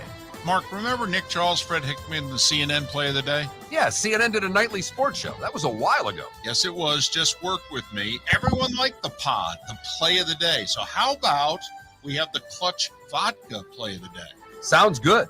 Fun. Smooth. Like Clutch Vodka. Listen weekday mornings for the Clutch Vodka play of the day. That's Clutch with a K.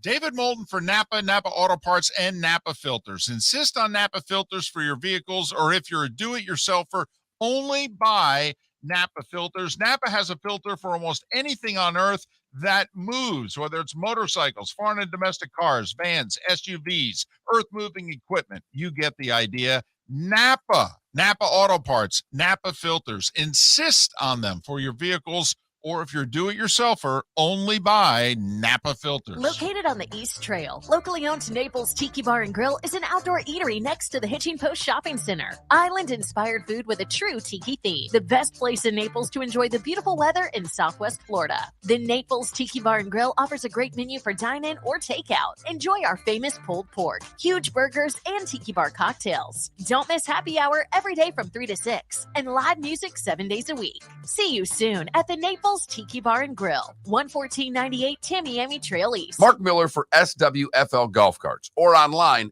flgolfcarts.com. If you're looking for a golf cart, an e-bike, or an e-motorcycle, go visit Alex and the gang at SWFL Golf Carts. flgolfcarts.com online. Check out their whole inventory. If you're looking for a custom cart, they can take care of you. 2-seater, 4-seater, 6-seater, they've got you covered.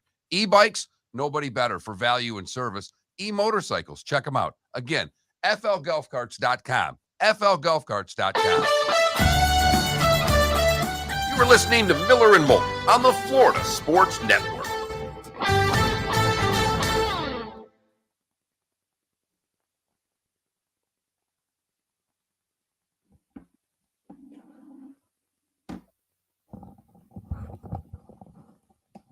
Well, the funny thing is, DC, if it is settled before the draft, it's because the charges get dismissed. I mean, who was it 2 weeks ago who was charged and said, these charges are going to go away. I never should have been charged. And 3 days later, the charges went away. So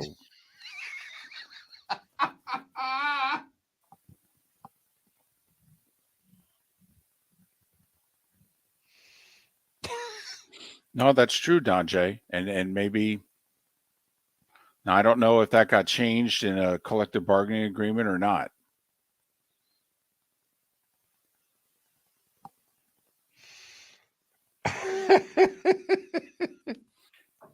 Well, Adam, Jalen, there's a big difference between Jalen Carter and Henry Ruggs. Yeah, Ruggs was actually the one who had the crash. You know, that's people are on the Twitter line or on the text line are like, why isn't he charged with voluntary, manslaughter? He wasn't driving the car where people died.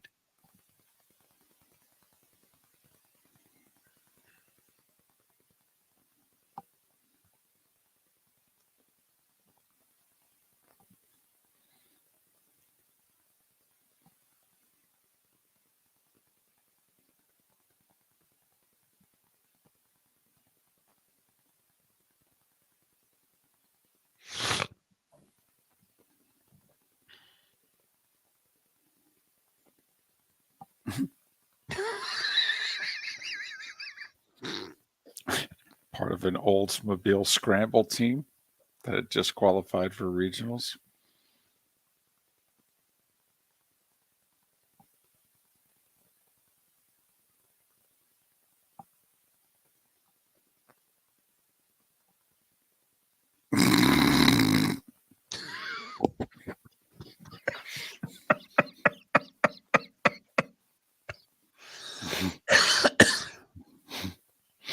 Mm-hmm. 12-year-old boy with hemophilia.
Dalton's on hold.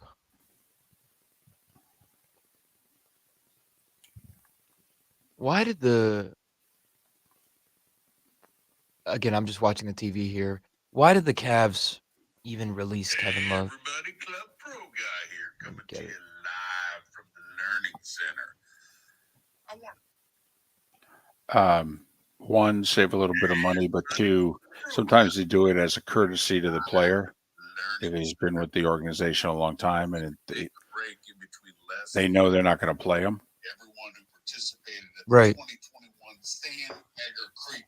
So they go to the player a lot of times and they say, listen, don't know how many minutes you're going to play. Are you okay with that, or do you want to be traded? Yeah. Or released? And like Derrick Rose has been approached by the Knicks here, and Phoenix has indicated they will pick him up if he gets released. We're coming back. Okay.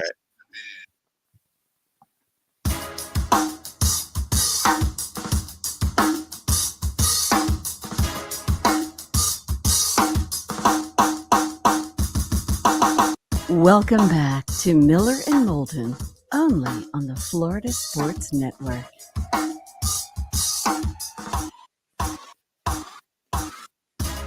"22 minutes before the hour. Thanks so much for being with us. Miller and Moulton, Florida Sports Network, floridasportsnetwork.com. Curt Byrum, NBC and the Golf Channel. Talk about some more major changes coming the PGA Tour's way as we also preview Bay Hill, Arnie's event, which gets underway right now. Dalton Miller, kind enough to join us once again, lead analyst, ProFootballNetwork.com, ProFootballNetwork.com. You can follow it on Twitter at PFN365. You can follow him on Twitter at Dalton, the letter B, Miller, Dalton B. Miller. Dalton, it's David and Mark once again. How are you? David, Mark, I'm doing fantastic. How are you, gentlemen? Well, we're fine. And the obvious thing to start with is what you wrote about yesterday. Jalen Carter, and now that he's been charged, he was booked last night, released 16 minutes later. And you, who very invested in the draft, and you merged the two issues together and talked about what is going to happen to his draft stock. What do you think, with what we know on March 2nd, will happen to his draft stock in 7 weeks? Yeah, these are obviously difficult discussions to have because whenever there's loss of life, it's more important than sports. But obviously our job is to talk about sports. And when we look at this situation and we're honest with ourselves, when you look at the NFL, you look at guys like Joe Mixon and Jeffrey Simmons, and so many guys who have had off-field issues, and not just off-field issues, but have committed acts of violence off the field. You even look at somebody like Deshaun Watson, who, the best thing that we can kind of say is that, maybe he is a little bit creepy. So it's really tough when you see guys like that in the NFL. I mean, Watson just got a $250 million contract fully guaranteed. So I think when you look at this and you look at his past with the speeding ticket in September, it's a young kid who likes to drive really fast. And at this point, I would highly doubt that he ever drives fast again on the road. I can't imagine losing a friend like that and not learning your lesson at that point. I think the way that he handles that in interviews with teams will ultimately decide his draft stock. But I think it only takes one team to chalk it up to being, a little bit immature for him to still go in the top 5, in the top 7 of this NFL draft, because they can sit back and they can look at the incident and say there was no malicious intent with this. And I think unless things escalate into felony charges, I just don't see teams making a huge deal out of it, unfortunately. Well, I'm right with you there, Dalton. I don't think it's a fortunate or unfortunate. I think it's just factual that the NFL deals with talent and how they can best use that talent. I think the point that you made, that just one team being interested can change everything. With that being said, Chicago was linked to him, and Chicago wants to trade out. Does this benefit? I mean, is there a way this could benefit a team like the Bears, who could trade once or twice and maybe still end up with one of the best defensive players in the draft? Yeah, absolutely. You're probably looking at somebody like that anyways for them. The Texas Tech pass rusher is another name that I could really see for the Chicago Bears in a trade back situation, just because, and not even just in a trade back situation, but even over somebody like Will Anderson, just because he fits what they like to do and what they like to have, the mold of their defensive end. Big, long, athletic, even though he is still learning how to be a professional pass rusher. I really think that he's a guy who could be a Chicago Bear at the end of the day. But I think moving back and still getting Jalen Carter, the talent in the top 7 or 8, if you're the Chicago Bears, has to feel like a win. Dalton, I think the Eagles at 10 are his floor in terms of how far he could drop, because they've already got 2 of his teammates, Nakobe Dean and the big defensive tackle. I mean, I think that, they would make the argument, listen, he's got a couple buddies, who've been in the league now, and they can put their arm around him. And, this would probably be his best situation. The Eagles have needs at defensive tackle, at corner. But if he falls to them at 10, I don't see him dropping past 10. Could you? No, I actually agree with that 100%. I think unless, they would prefer to go corner at that spot, depending on what happens, with James Bradbury on the other side there, they have a lot of answers or a lot of questions that they have to answer in the offseason about their defense, because so many guys are free agents. But you look at Fletcher Cox as a free agent, Javon Hargrave as a free agent. Those guys are both over 30 years old. You could definitely look to pair somebody like Jalen Carter with Jordan Davis on the interior there. That would be disgusting moving forward. Two really young guys who might have to learn how to be professional pass rushers. Defensive tackle historically is a little bit harder of a transition to make from the college to the NFL level. I could see it taking Jalen Carter a little bit of time, but when you have Hassan Reddick on the outside, when you have probably Brandon Graham coming back on a bit cheaper of a deal, and you have Josh Sweat, it is really easy to just go out there and be an athlete and beat your one-on-one. And I think somebody like Jalen Carter could do that, and that would really just be disgusting for a Philadelphia defense that is going to try to reload for another Super Bowl run. He's Dalton Miller, analyst, ProFootballNetwork.com, ProFootballNetwork.com. You can follow them on Twitter at PFN365. You can follow Dalton on Twitter at Dalton B. Miller. Dalton, the letter B, Miller. Dalton, there's a lot of, heat coming this way that Lamar may be moved and Atlanta keeps being talked about. Do you think at the end of the day Lamar Jackson gets traded?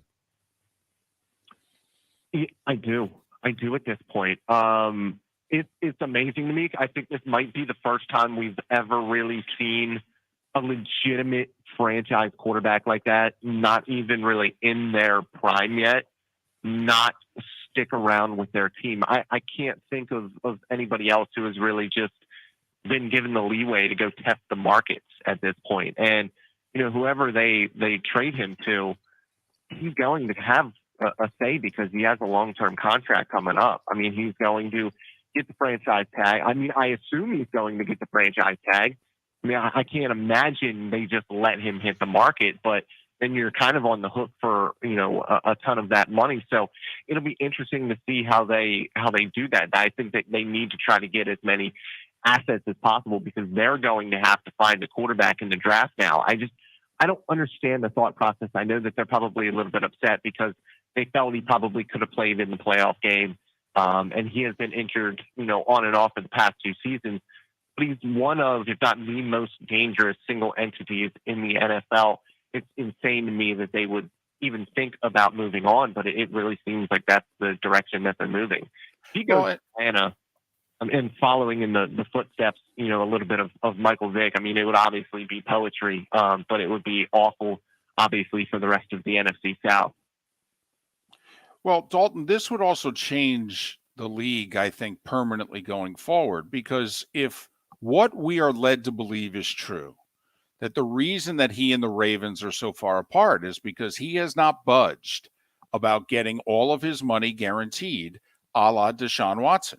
And he has simply said to the Ravens, I'm better than him, so I'm not accepting $1 less and not $1 guaranteed less. So in theory, Dalton, if the Falcons or anyone else want to acquire him, don't you then have to assume they are going to give in to his demands? He'll have even more leverage with the team that's just acquired him. And once that happens, once we have a second franchise quarterback with a fully guaranteed contract, it's over. Yeah, and you can thank Kirk Cousins for that because he held firm on that. So we can all thank Captain Kirk for that. I think quarterback contracts should be fully guaranteed anyways. I think they're the most important position in all of professional sports. When you look at NBA contracts and MLB contracts, those are fully guaranteed, and those are far less taxing on your body. I mean, when we look at NFL contracts, you say, oh, this guy got $250 million. Well, $100 million of that was guaranteed, and the team can cut them after 2 seasons of their 5-year deal. So it's a lot of fugazi when it comes to these NFL contracts. And I think setting the precedent for franchise-level elite quarterbacks to get fully guaranteed deals from a player perspective, I do not think is a bad thing. And I am a fan of the players. It's why I love this sport. I'm not on the side of the billionaire owners. I will always agree with the players when it comes to the monetary side of things. And when you're looking at quarterbacks, maybe they take a little bit less guaranteed money, a little bit less against the salary cap if it is a fully guaranteed deal. So I think that there's ways it can work both ways. The scary part about somebody like Lamar getting a fully guaranteed deal is because he is a mobile quarterback and likes to run, there is a greater risk of injury for him. And if you do have him, taking up $50 million worth of your salary cap, there's probably not a fantastic team around him. So it does make team building a more difficult discussion. Well, I tell you what, he gets that guaranteed somewhere. Joe Burrow is just sitting there laughing right now going, get that guaranteed money, because you know what you're going to have to pay me if that happens.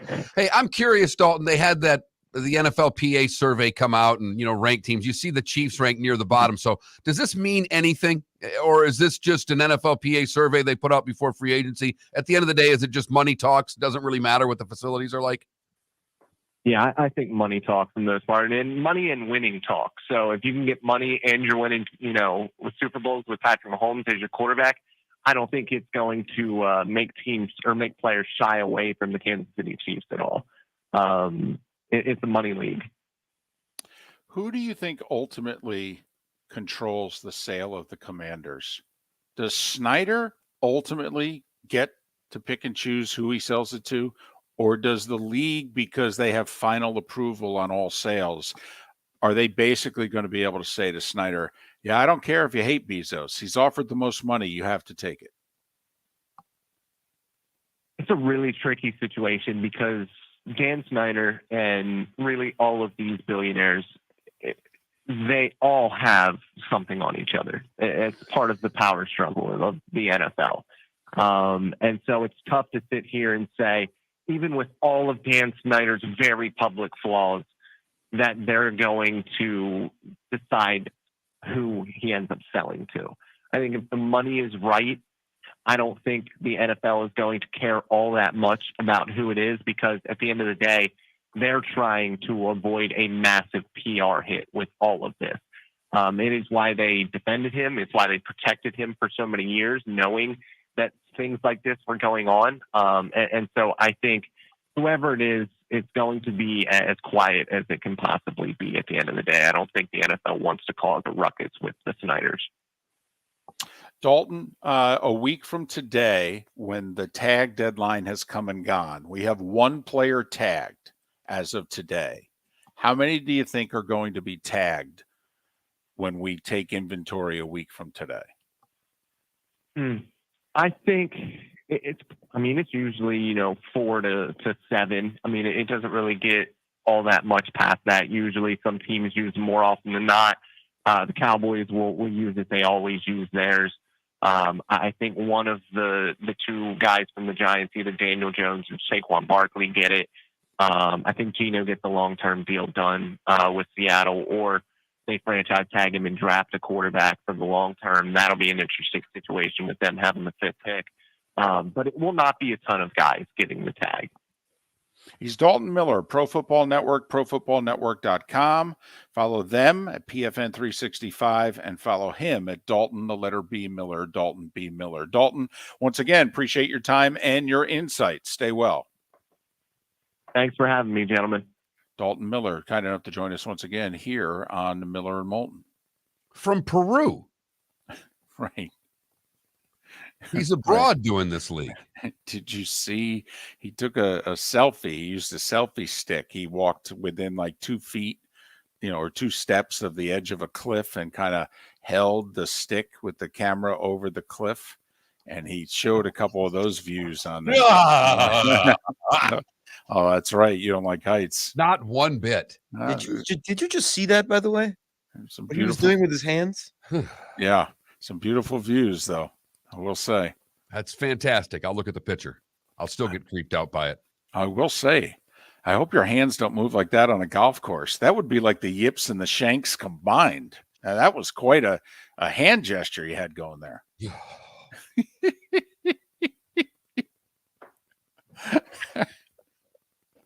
I don't know what to tell you. I'm sorry to freak you out like that. Beautiful views. Sorry. As long as I'm strapped into something, I'm okay. Walking there, it's a whole nother story. Just extend that selfie stick. That's all. Speaking of golf and shanks and what have you, Curt Byrum of the PGA Tour. All right, NBC and Golf Channel. He will join us coming up. at the top of the hour. Miller and Moulton, thanks so much for listening to us here on the Florida Sports Network. Yeah. Hi. Excuse me. Hey, the line starts back here. Ma'am, if your party's not here, you're going to have to go around again. If you had the opportunity to avoid all this, wouldn't you? Salt Live is the official transportation provider of the Miller and Moulton Morning Show, making your trip to and from the airport seamless and stress-free. Salt Live is supported with the help of local partners like the Bayfront Inn. Gather your family and friends and enjoy a leisurely day on the water with a pontoon or deck boat. If you prefer to explore the waterways without a motor, the Bayfront has canoes, standboards, and kayaks. At the end of your journey, enjoy lunch or dinner at the Bamboo Tropical Bar and Grill. The Bayfront Inn, something for everyone on 5th Avenue in downtown Naples. BayfrontInNaples.com. When you need a ride, book with Salt Live Transportation, 308-8686, or book on saltlivetransportation.com.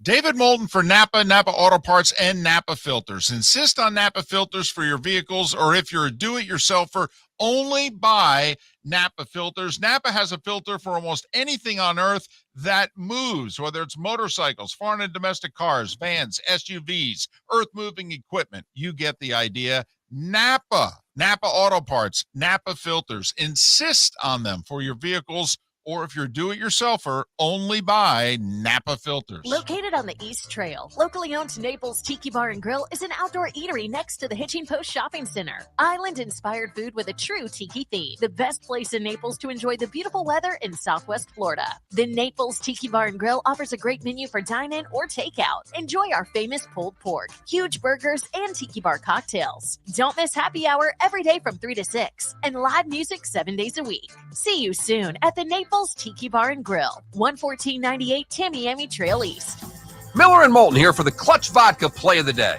Mark, remember Nick Charles, Fred Hickman, the CNN Play of the Day? Yeah, CNN did a nightly sports show. That was a while ago. Yes, it was. Just work with me. Everyone liked the pod, the Play of the Day. So how about we have the Clutch Vodka Play of the Day? Sounds good. Fun. Smooth. Like Clutch Vodka. Listen weekday mornings for the Clutch Vodka Play of the Day. That's Clutch with a K. Mark Miller for SWFL Golf Carts, or online, flgolfcarts.com. If you're looking for a golf cart, an e-bike, or an e-motorcycle, go visit Alex and the gang at SWFL Golf Carts. flgolfcarts.com online. Check out their whole inventory. If you're looking for a custom cart, they can take care of you. 2-seater, 4-seater, 6-seater, they've got you covered. E-bikes, nobody better for value and service. E-motorcycles, check them out. Again, flgolfcarts.com. flgolfcarts.com. You were listening to Miller and Moulton on the Florida Sports Network.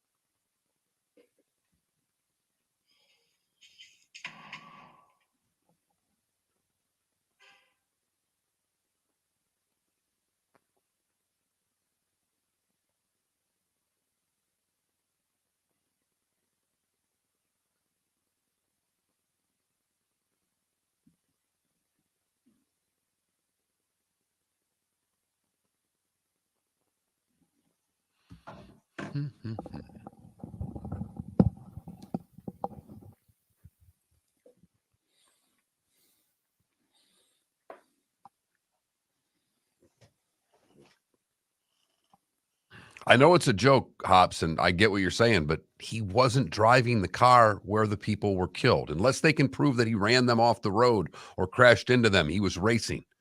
The other driver, right, and she was drunk, by the way. Her blood alcohol level was almost a 0.2. But she wasn't driving, was she? I thought she was. Oh, was she? Okay. Player was in the back seat. Gotcha. But by the way, something I did not realize, Pat Forty wrote an interesting, I don't agree with some of his conclusions, but apparently the night that Brandon Miller, the Alabama basketball player, drove, apparently that shooting and the car accident in Athens took place within like the same hour of each other on the same day. Oh, wow. between 2 and 3 in the morning. Because remember, Athens Eastern and Yeah. Central, and so apparently they were like within an hour of each other.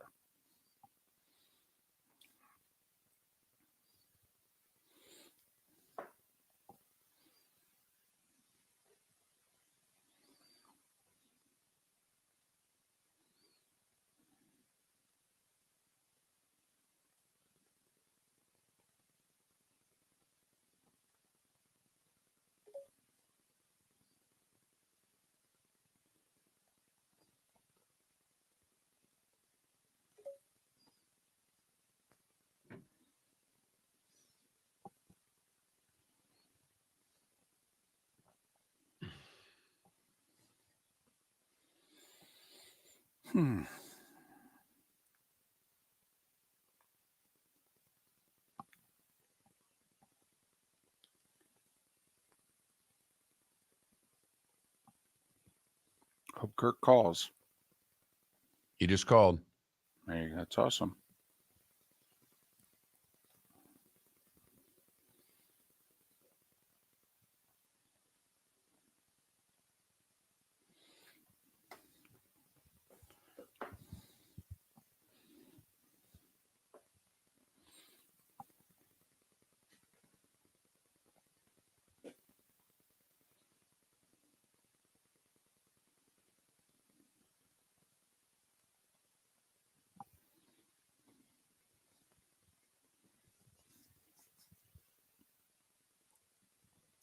$30 seconds.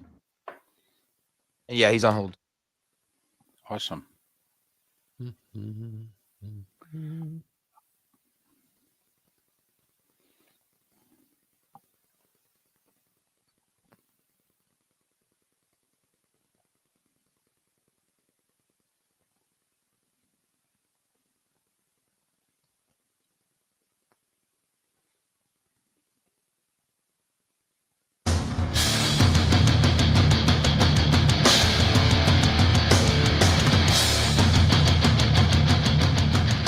You are listening to Miller and Moulton, exclusively on the Florida Sports Network.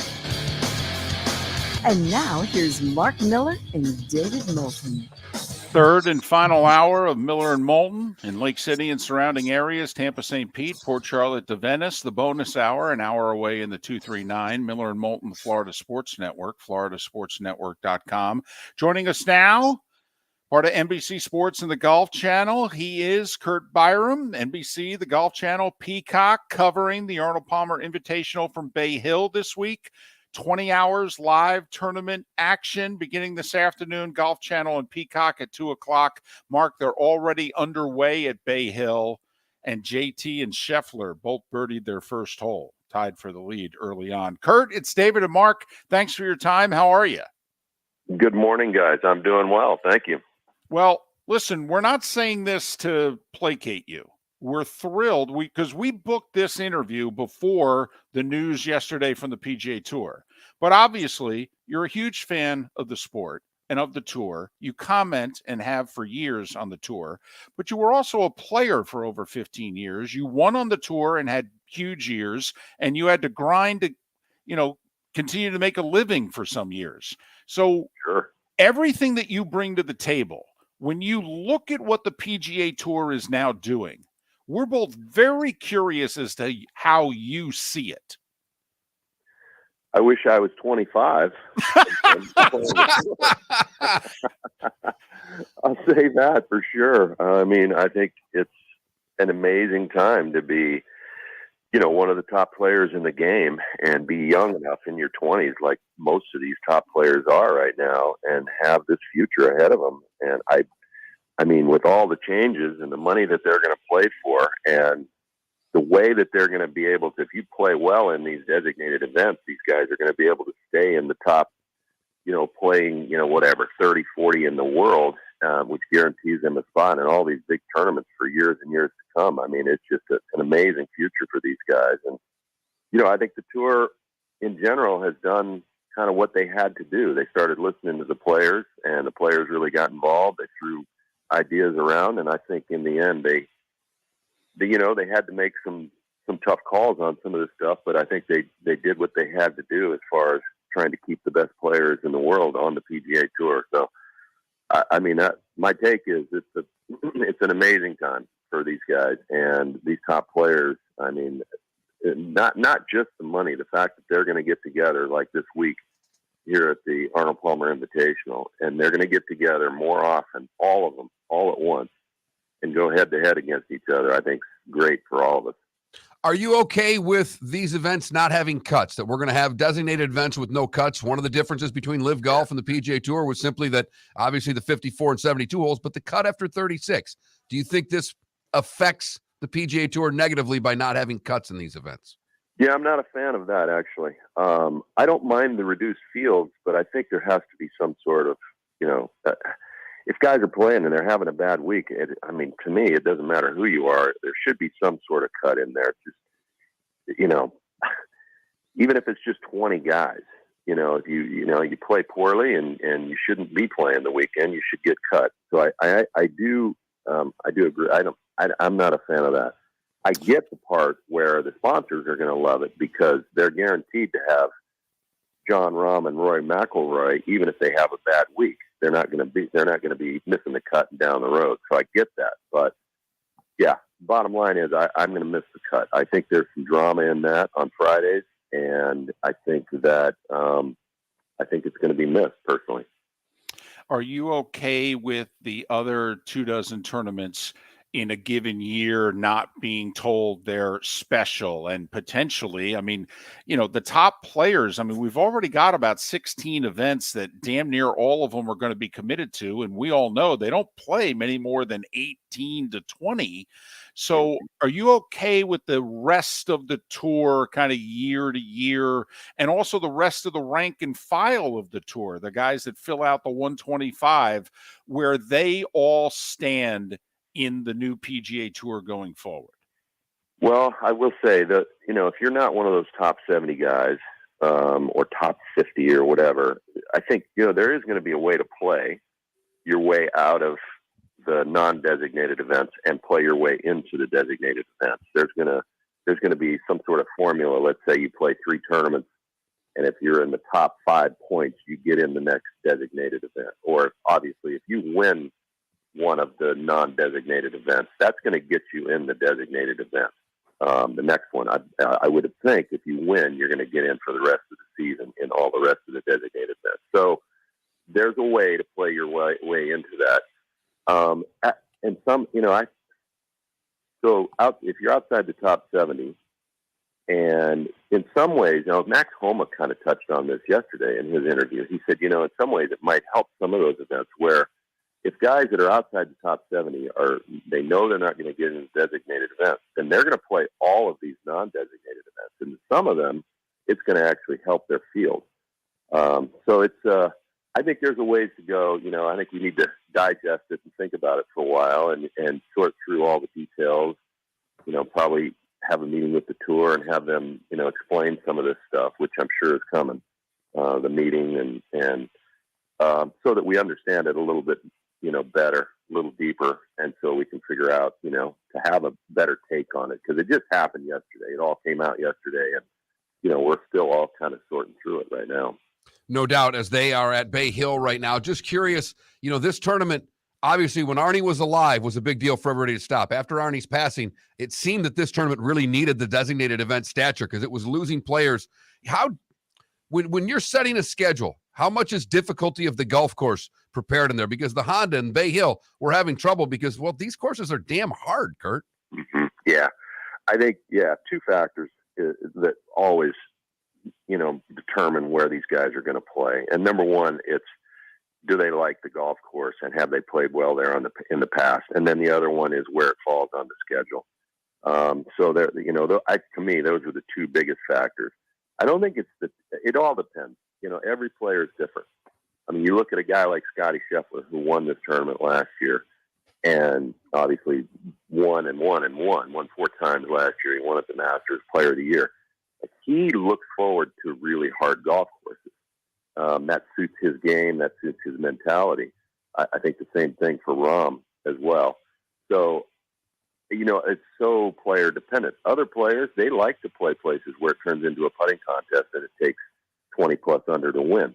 So I think it really depends on the player. But I think you hit the nail on the head. After Mr. Palmer died, I think the tournament waned a little bit. Some players were, whether it was scheduled or the golf course, they were taking this week off. So this designation, the designated event this week, has really helped them. And it's an amazing field, as you guys know. You guys are deep into golf as well. But when you get 9 out of the top 10 in the world here, I think it's 23 out of the top 25 in the world are here this week.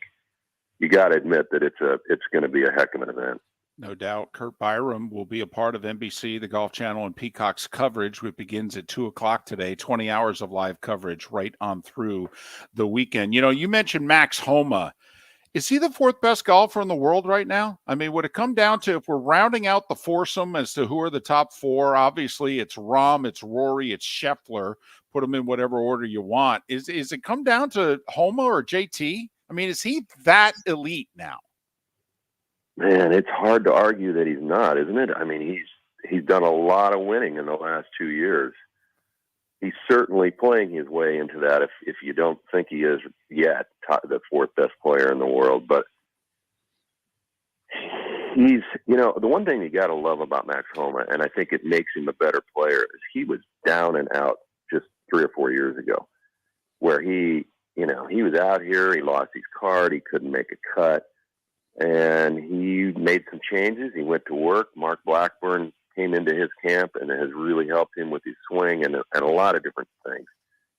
But I don't know, just based on how he's played in the last 2 years and the wins that he keeps picking up, and he's in contention, again, seems like every week. I think you got to put him right there, top 5.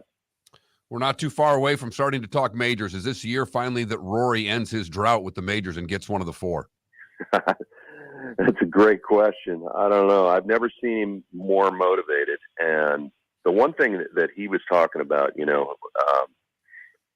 just recently, he won over in the Middle East, and then he came back and played both at Phoenix, at the WM Phoenix Open, and then again at Genesis. And during one of his interviews, he's talking more confidently than it seems like forever. He said he's a more complete player than he's ever been right now.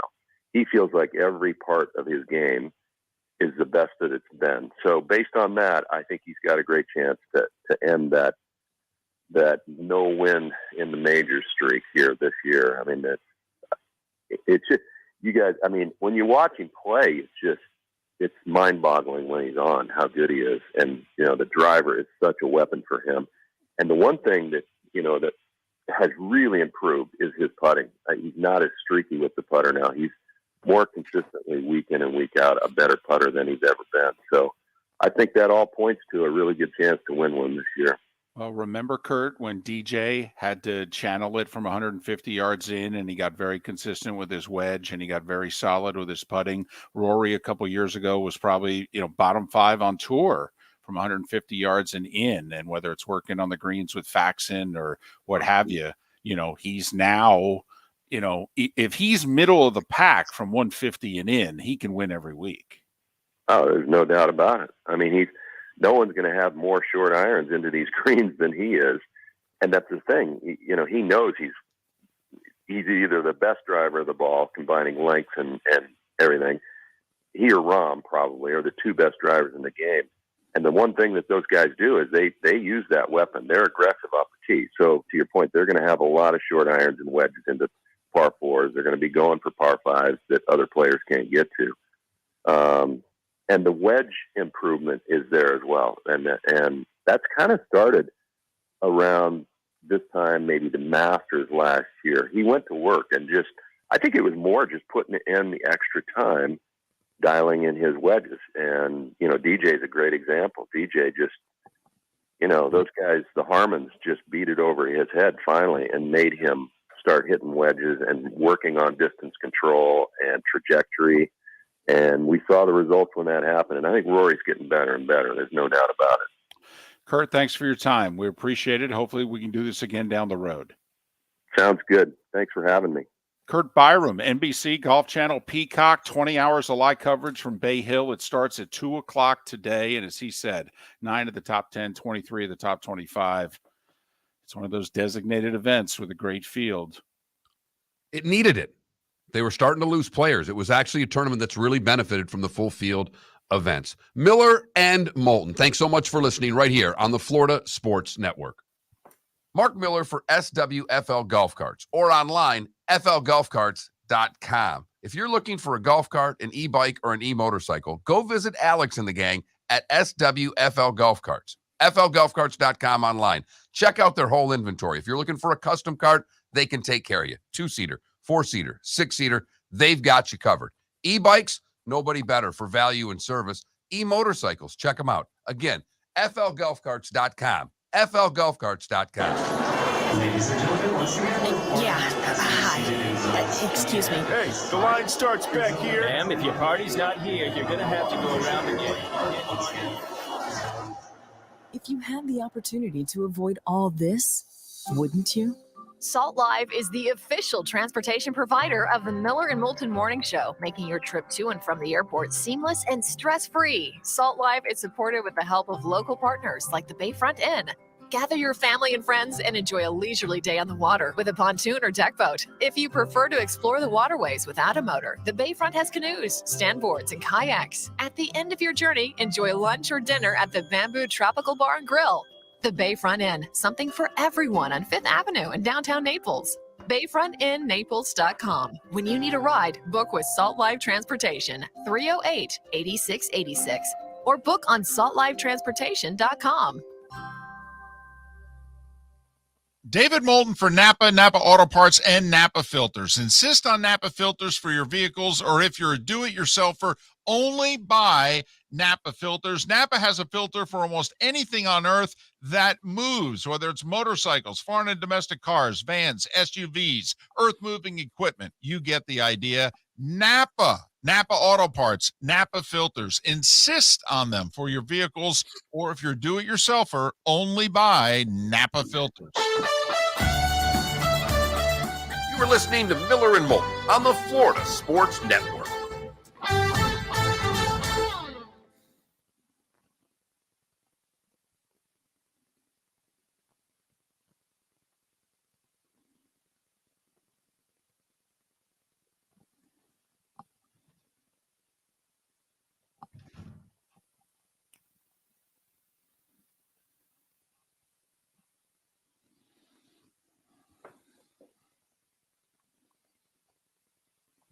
This guy's written a book about top 50 baseball announcers of all time.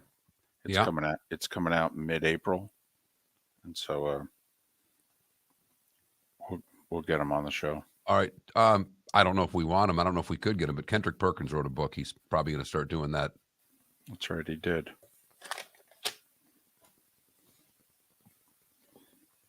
I heard some other regular radio show talking about this, of annoying things. I've got the 50 most, and I've only got, there's 11 that they put on here, but the most annoying things, the 50 most annoying things that people do to irritate others. Only 50, huh? 50 things you do every day that annoy other people. Every day? Mm-hmm. I do this every day? Some of them. Wow. Is number one, tell people what I really think of them? It's not even on the list. It's things. That's a bigger problem. That's a you problem. Most people don't have that problem, David. Mm-hmm. It's part of your charm. So like, for instance, it's the very first one on this list is using your phone while talking to someone. People find that rude.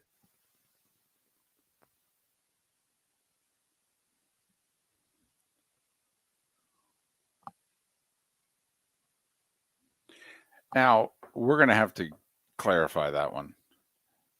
If someone's talking to you, okay, but you receive a text and you look at it, okay, or you're answering. That's rude. So when my wife's talking to me and I'm answering a text, I'm still hearing what she's saying. You're being rude. You're not.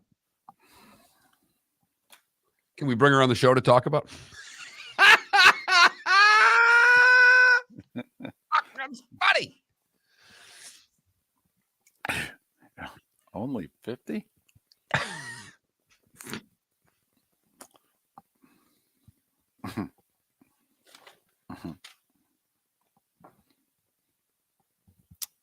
How about that?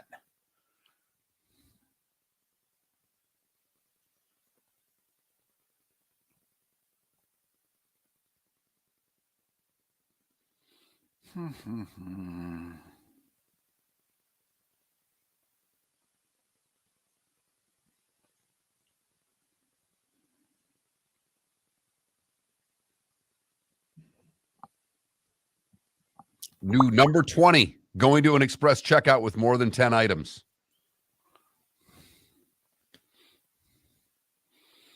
Should be a felony. Fishing food out of your teeth is 27. I'm supposed to leave it in there and let you talk to me? Hold on a second. What? I mean, also, we're what's skipping this. fishing? I don't like this list enough. I'm done with it. I had heard something. I thought this might be good.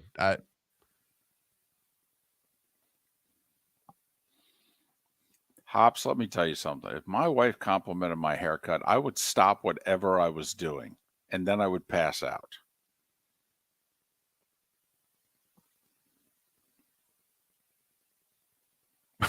Guillermo talking NBA before May. That's funny.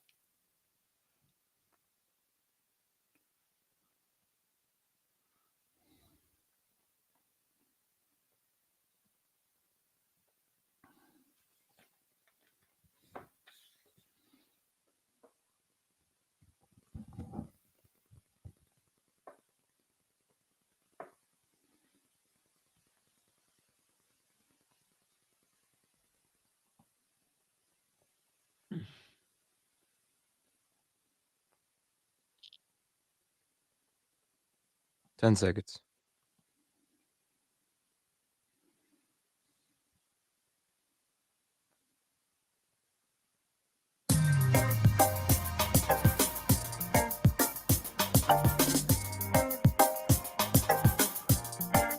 Welcome back to Miller and Moulton, only on the Florida Sports Network.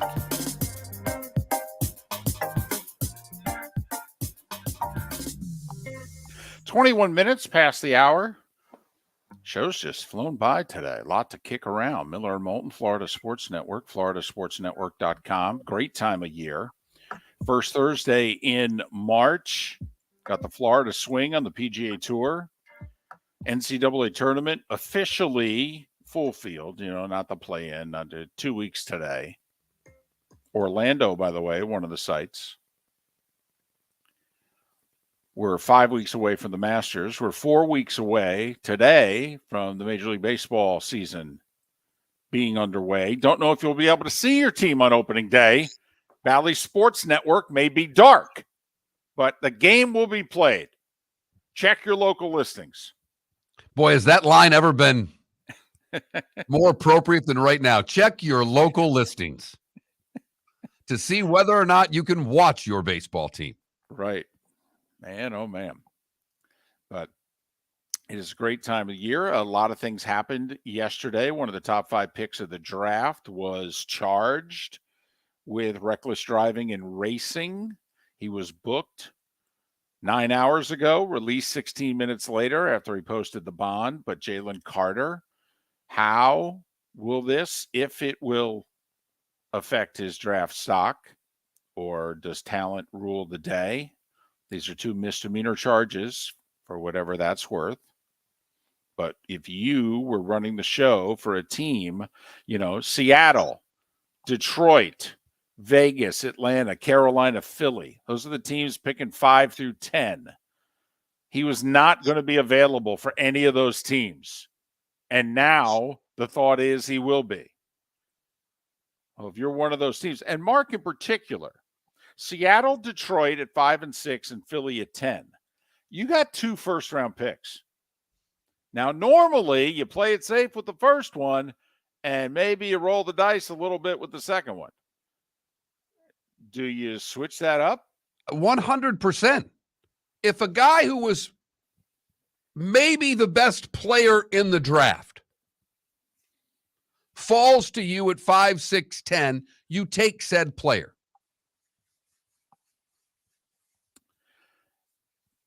Listen, I would take him in the top 10. All right. I am not trying to minimize in any way what he did. What he did was stupid, foolish, reckless. Okay. I think we all, he apparently was racing the car next to him, which had 4 people in it. They were racing at 2:00 in the morning. We're pretty sure drinking was involved, although we don't know if he was driving the car, but we're led to believe that he was driving the one car. He was not tested for a blood alcohol level at the scene because he wasn't at the scene when they got there for the crash. He came back, I believe. But the driver of the other car had a blood alcohol level of nearly 0.2. So it would be unusual. They were together. One car had been drinking, the other car hadn't. But does any and all of this factor in at all as to whether or not you are going to draft this young man? And history shows us that it could. It shouldn't affect first round status, but it may affect top 5 status. And we've seen it plenty of times. Once a guy starts dropping, they all kind of start elbowing each other going, well, man, if so-and-so didn't take him, maybe we should stay away. Because we never thought they'd pass on him. And now, next thing you know, guys, falling. You look back years later and you go, what the heck was everybody thinking? But, so you got that story. What'd you think of the NFLPA release? First off, doing the survey in which they asked their players 8 different categories. All right. 8 different categories they wanted answers to, the NFLPA survey. All right. Treatment of players' families, food service, nutrition, weight room, strength coaches, training room, training staff, locker room, and team travel. And basically they said, give your team a grade, A through F. And you can give them an A+, you can give them an F- if you want. Go nuts. What'd you think of it? And the interesting part is obviously it's out right before free agency, but teams that are at the bottom of the list, well, they win because the Chiefs were ranked 29th. Right. The Patriots were ranked 24th. The Bengals were ranked 27th. At the top of the list, the Vikings, Dolphins, Raiders, Texans. Hello. And Cowboys, for that matter. They don't win. I don't know why I stopped at 4 and tried to treat the Dallas Cowboys like they're an elite franchise in the league. They're not.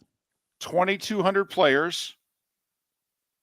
The survey was sent to 2,200 of them. 1,300 of them responded. So that's about 60%. Is that enough for you to feel good about the results? You go, yeah, I could live 1,300 responses. I think it's really strong in any survey to get that type of response. Now, obviously, you divvy it up by team. If you're getting 60% on every team, and not, I'm assuming that's counting also the 16-member practice squad. So 53 and 16, that's 69. So roughly 70 guys a team. You go 70 times 32, that's 2,240. So that's a fair number. So 70 guys on each team, they got 40 to 45 responses back. I think that's pretty darn good. Knowing how many surveys you and I would fill out of. Well, I don't know. Would you fill out any of these surveys given to you? Would you fill out all of them? Absolutely, I would. Yes. Now, I am not one of those on the phone in which they go, would you stand by for another 2-3 minutes and do a survey? No. No. But if you send it to me, absolutely. Well, that's true because it comes in the mail, which is going to make you excited that something came in the mail. And Oh, well, yes. I mean, if they actually mail it to me, my goodness, if there was a self-addressed stamped envelope in the thing, then that would be all over. I mean, I might get in the car and drive my response back to the league office. Yes, I'd be so excited. But, if you send me a link or what have you, then I would just, yes. But no, stay on the phone. No, absolutely. Hit no every time. No. 2 minutes, 3 minutes. No, absolutely not. First off, I know you're lying. The only chance you have to get me on the phone is every now and then you get the 1 or 2 question response. Will you answer a question about your service today? Oh, yeah. Fine. I'll give you a question. David, I'm so with you. I don't think I've ever stayed on the phone for the survey, but yet I was just sent a survey. I played in a golf tournament over the weekend. They sent a survey Sunday night to have us grade all of it. Couldn't fill it out fast enough. There you go.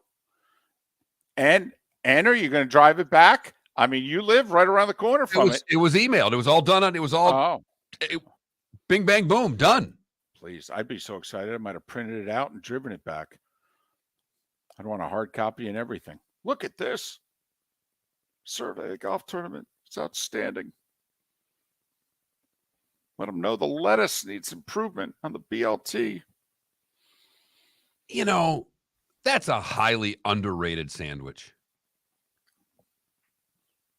I don't think the BLT gets nearly the credit it deserves. We haven't had a poll question. Probably because people don't like tomatoes. Fine. How about this? PB&J, BLT. You had to choose one. Oh, that's tough. That's why I threw it out there. One has bacon. This is a really easy answer. I think I'm going BLT. I'm going BLT. Oh, I don't know. But have you ever had a grilled PB&J? I don't know. And I obviously, yeah. Why would? I think I might go PBJ, believe it or not. Because here's the other thing: how many BLTs can you eat in one sitting? Like I could do 2. Okay, you know how many PB&Js I could eat in one sitting? 11. Easily. Over under 7.5. Absolutely. I know which way I'm voting. Miller and Moulton, Florida Sports Network. Mark Miller for SWFL Golf Carts or online, flgolfcarts.com. If you're looking for a golf cart, an e-bike, or an e-motorcycle, go visit Alex and the gang at SWFL Golf Carts. flgolfcarts.com online. Check out their whole inventory. If you're looking for a custom cart, they can take care of you. 2-seater, 4-seater, 6-seater, they've got you covered. E-bikes, nobody better for value and service. E-motorcycles, check them out. Again, flgolfcarts.com. flgolfcarts.com. Miller and Moulton here for the Clutch Vodka Play of the Day. Mark, remember Nick Charles, Fred Hickman, the CNN Play of the Day? Yeah, CNN did a nightly sports show. That was a while ago. Yes, it was. Just work with me. Everyone liked the pod, the Play of the Day. So how about we have the Clutch Vodka Play of the Day? Sounds good. Fun. Smooth. Like Clutch Vodka. Listen weekday mornings for the Clutch Vodka Play of the Day. That's Clutch with a K. Ladies and gentlemen, once again. Hi. Excuse me. Hey, the line starts back here. Ma'am, if your party's not here, you're going to have to go around again. If you had the opportunity to avoid all this, wouldn't you? Salt Live is the official transportation provider of the Miller and Moulton Morning Show, making your trip to and from the airport seamless and stress-free. Salt Live is supported with the help of local partners like the Bayfront Inn. Gather your family and friends and enjoy a leisurely day on the water with a pontoon or deck boat. If you prefer to explore the waterways without a motor, the Bayfront has canoes, standboards, and kayaks. At the end of your journey, enjoy lunch or dinner at the Bamboo Tropical Bar and Grill. The Bayfront Inn, something for everyone on 5th Avenue in downtown Naples. BayfrontInNaples.com. When you need a ride, book with Salt Live Transportation, 308-8686, or book on saltlivetransportation.com.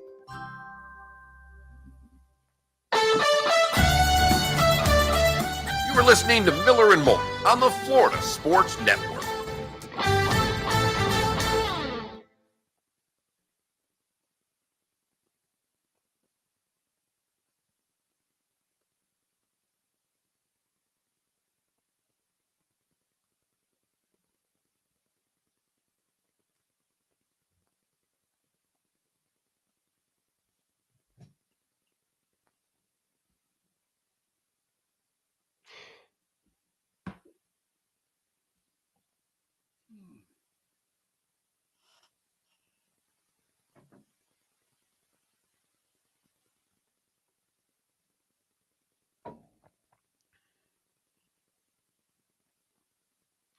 So in the bold statements of all time,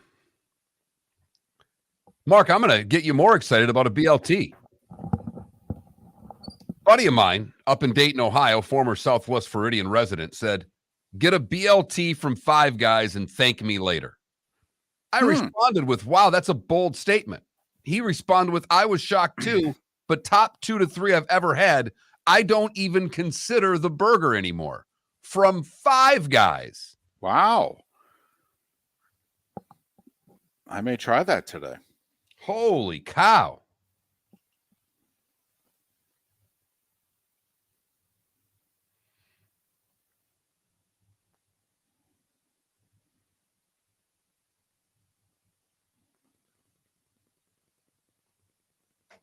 I've never thought about it, Hops. I go to Five Guys for a burger.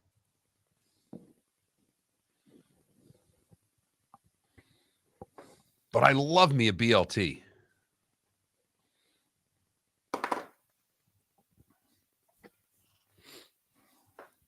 And tomatoes are so good right now down here. By the way, West Coast Doll fan, is the BLT very good or the Rough and Rowdy 20 No, this I think weekend? he's going with the BLT at Five Guys. Gotcha.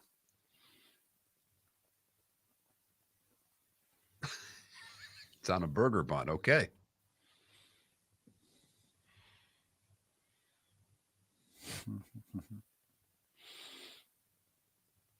Not much, KW. You know, throw the fries and the drink in with it. I don't know that you're that far off. They do give you a boatload of fries, though. That's if you like them, though. Salty and greasy. Fries at the fair sucked. What's not to like about fries like that? Some people don't like them. I'm just saying. The hot dog was terrible.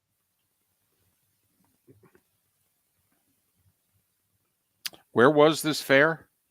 Lee Civic Center. Yeah, the Lee County Fairgrounds, which is the Lee Civic Center. Gotcha. Well, but I mean, there used to be a church that had a fair and rides. I know that the baseball players used to go to it all the time on Cypress Lake there in Fort Myers. Gotcha. Right around this time of year. Although I will say I got to feed one of those big old Bevo Longhorn looking guys. They're ugly, aren't they? Their freaking nose is the size of my hand. Mr. Boutte, is that a Five Guys Oreo cream milkshake? Because I've given up ice cream for Lent, and on Easter Sunday, I'm going to eat 6 gallons of ice cream. What'd you think, Rough Tough? Did you see Felipe? Oh, he was there? I got to open the Twitch chat. Forgot to charge my laptop this morning.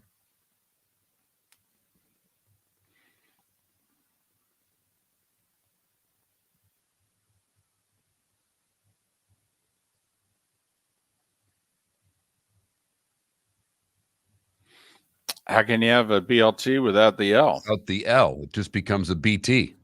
Just becomes a, you know. Now, well, I mean, obviously, yeah. Chopped lettuce.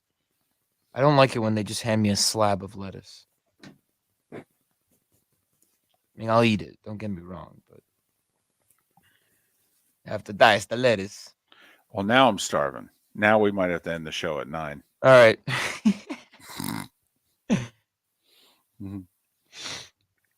Coming back.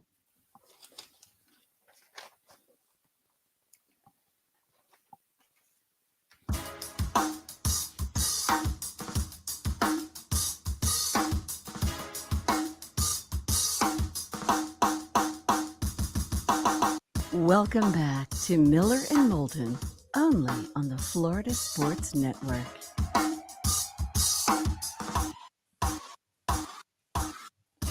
"22 minutes before the hour is up. Miller and Moulton, Florida Sports Network, floridasportsnetwork.com. You miss any part of the show, whether it was talking to Dalton Miller, Pro Football Network 1 hour ago, or talking to Curt Byrum, NBC and the Golf Channel at the top of this hour.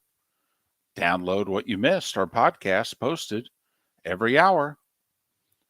FloridaSportsNetwork.com. Hey, just, we'll put our 2 cents in here.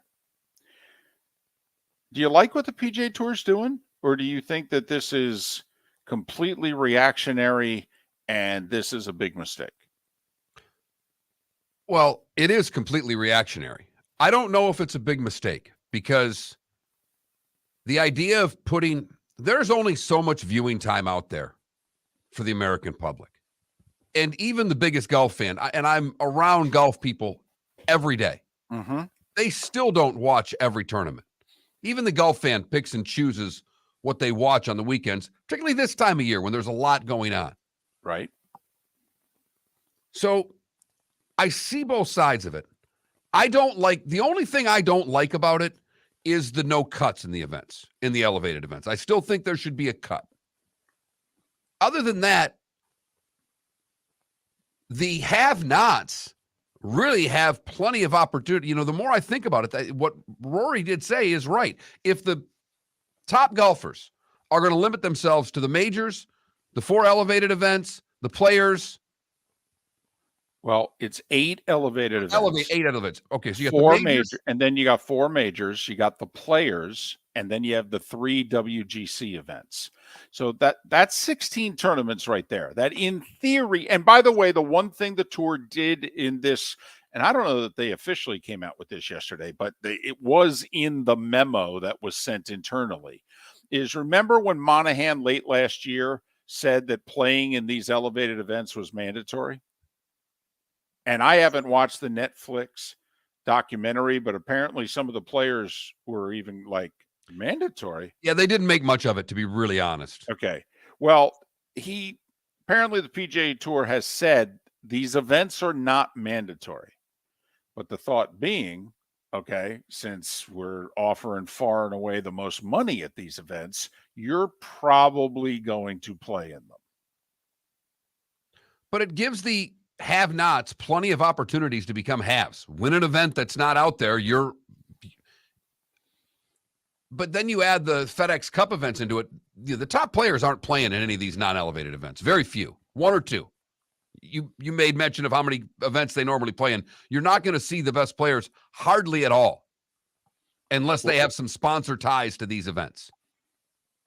And what the determining factor will be is, do these non-elevated events get completely dusted off in the ratings? But if golf fans still watches at the rate that they watch, then this will be a win for the PGA Tour. I'll say this. I think in the spring and early summer last year that the PGA Tour was huffing and puffing and whining a lot. But they weren't doing anything to change anything. They've done a lot of things in the last 6 months to change things.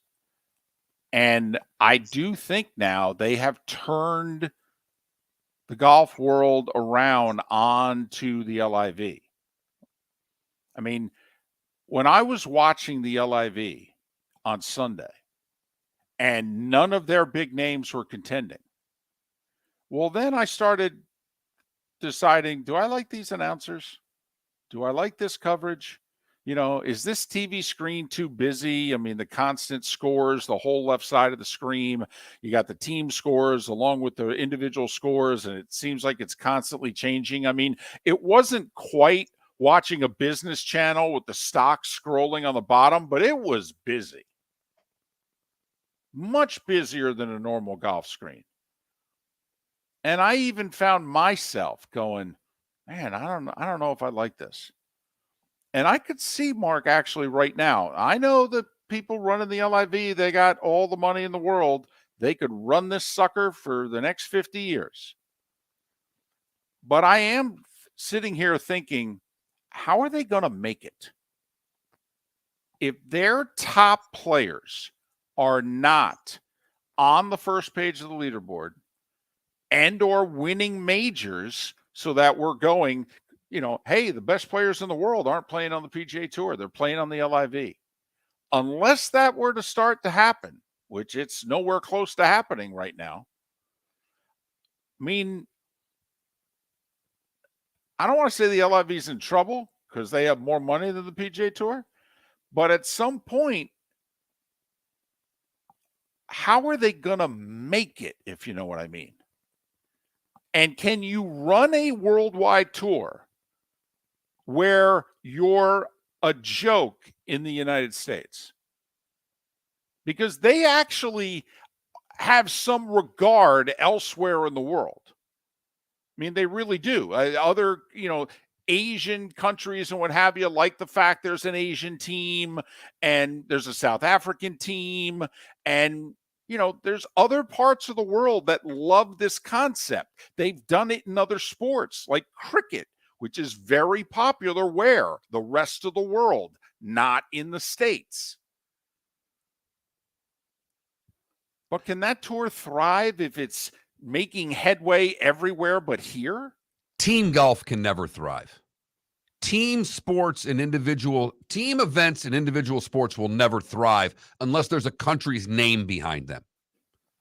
Tennis tried this 3 decades ago with the World Team Tennis. It failed miserably. We're not interested in watching team events for individual sports. We want to watch individual greatness. I mean, my goodness, the NBA, a team sport, thrives on their individuals. I'm not watching golf to watch the no birdies or the no bogeys club beat the range goats. It sounds like someone's playing Dungeons and Dragons, for crying out loud, and not golf. I agree with that. I hate the team names. First off, I would have just called it Team Mickelson, Team DeChambeau. That's the first thing I would do. Now, what they're trying to entice these golfers with is, hey, you can sell your team. You can go and get Honda to sponsor your team, change it to Honda, wear Honda shirts, the whole deal. Well, that's the NASCARization of it, if you will. I actually think, okay, we're okay with that. But, I mean, I said it earlier. I do think the PGA Tour, they complained and they moaned for the first 4 months that the LIV was putting their tour together. And they did nothing but whine and complain. Since then, though, they've made a lot of changes.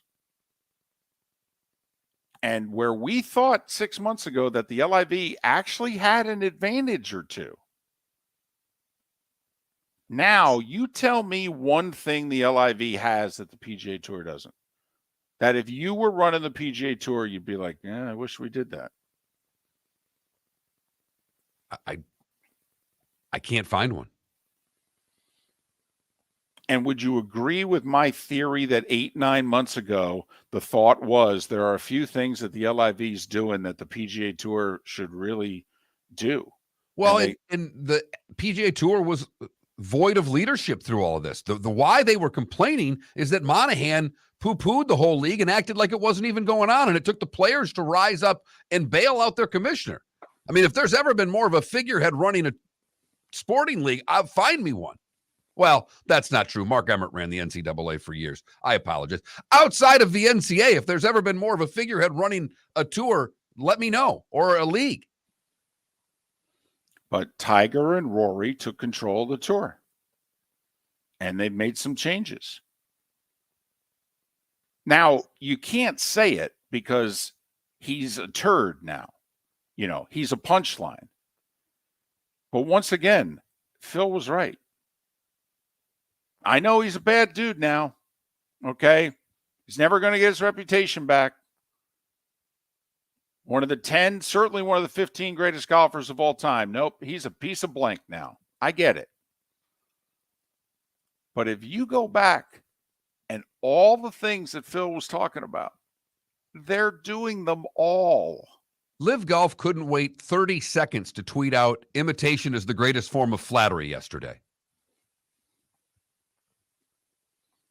But the problem for Live Golf is if that is in fact true, they got you then. How do you counteract what they've done? The only way, and it's not going to happen because the PGA Tour won't do it, is you've got to challenge them to some sort of playing. And the PGA Tour will just laugh. I mean, unless 4 years down the road, if they keep going, maybe that's something that can happen, David.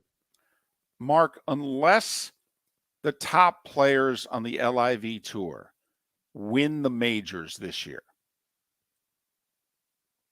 Cam Smith, DJ. There's a lot. There's like, 7 former Masters champions on the LIV tour? I mean, there are guys there who can play that course. Well, that's where it's at. If Live Golf could somehow win at Augusta, that would change everything. But outside of winning a major, David, how does Live Golf rise up back to where the PGA Tour is? I don't know. Well, how do they even regain some traction if you thought they had it? And it is the most hated league of all time. I mentioned just in line at Costco, talking to someone else, and Live Golf came up, the guy in front of me says, good for them. They don't deserve anything. I didn't ask that guy his opinion, but he had no problem giving it to me. And he didn't know who I was. That guy didn't know I host a radio show. I was just talking to someone. We were talking golf. He listened to our conversation and thought when the other guy left, I can jump in this conversation. I have to admit, I like him. Never met him. Don't know who he is, but I like him. I did too. But, I mean, if you're running that tour now, could the start of 2023 have gone worse? It's one thing for them to mock you. They were mocking you last year when you were plucking away top player here, top player there, the whole deal. And then you plucked away the guy who won the Players and won the Open Championship. I mean, I'll be honest with you. If Cam Smith hadn't defected for the LIV, he might have won Player of the Year. But once the word was out he was defecting, they were voting for Scheffler. But I mean, honestly, what's there? Because if you think about what they've done, Mark, in 9 months, it's actually extraordinary. We've never seen a league go in 9-10 months, start up, take on a major U.S. pro sports league in 9 months and actually do what they've done. It's actually extraordinary, yet it feels like a failure. And how does it ever become successful? I really don't know, without them selling the league and then there's no money behind it, how it becomes successful, because the public opinion has been created and it ain't changing. To find anybody out there that's a Live Golf guy before they're a PGA Tour guy would be next to impossible, unless they're related to Patrick Reed.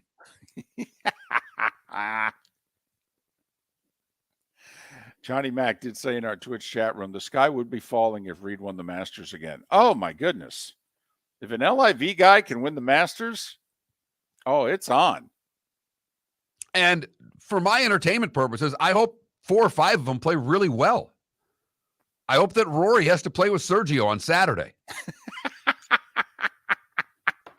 I mean, one, I love the game and I love the mental part of it. But then when you add an outside part that's going to get into your head and to see how these guys will react with their playing partners, I think it makes for more entertainment.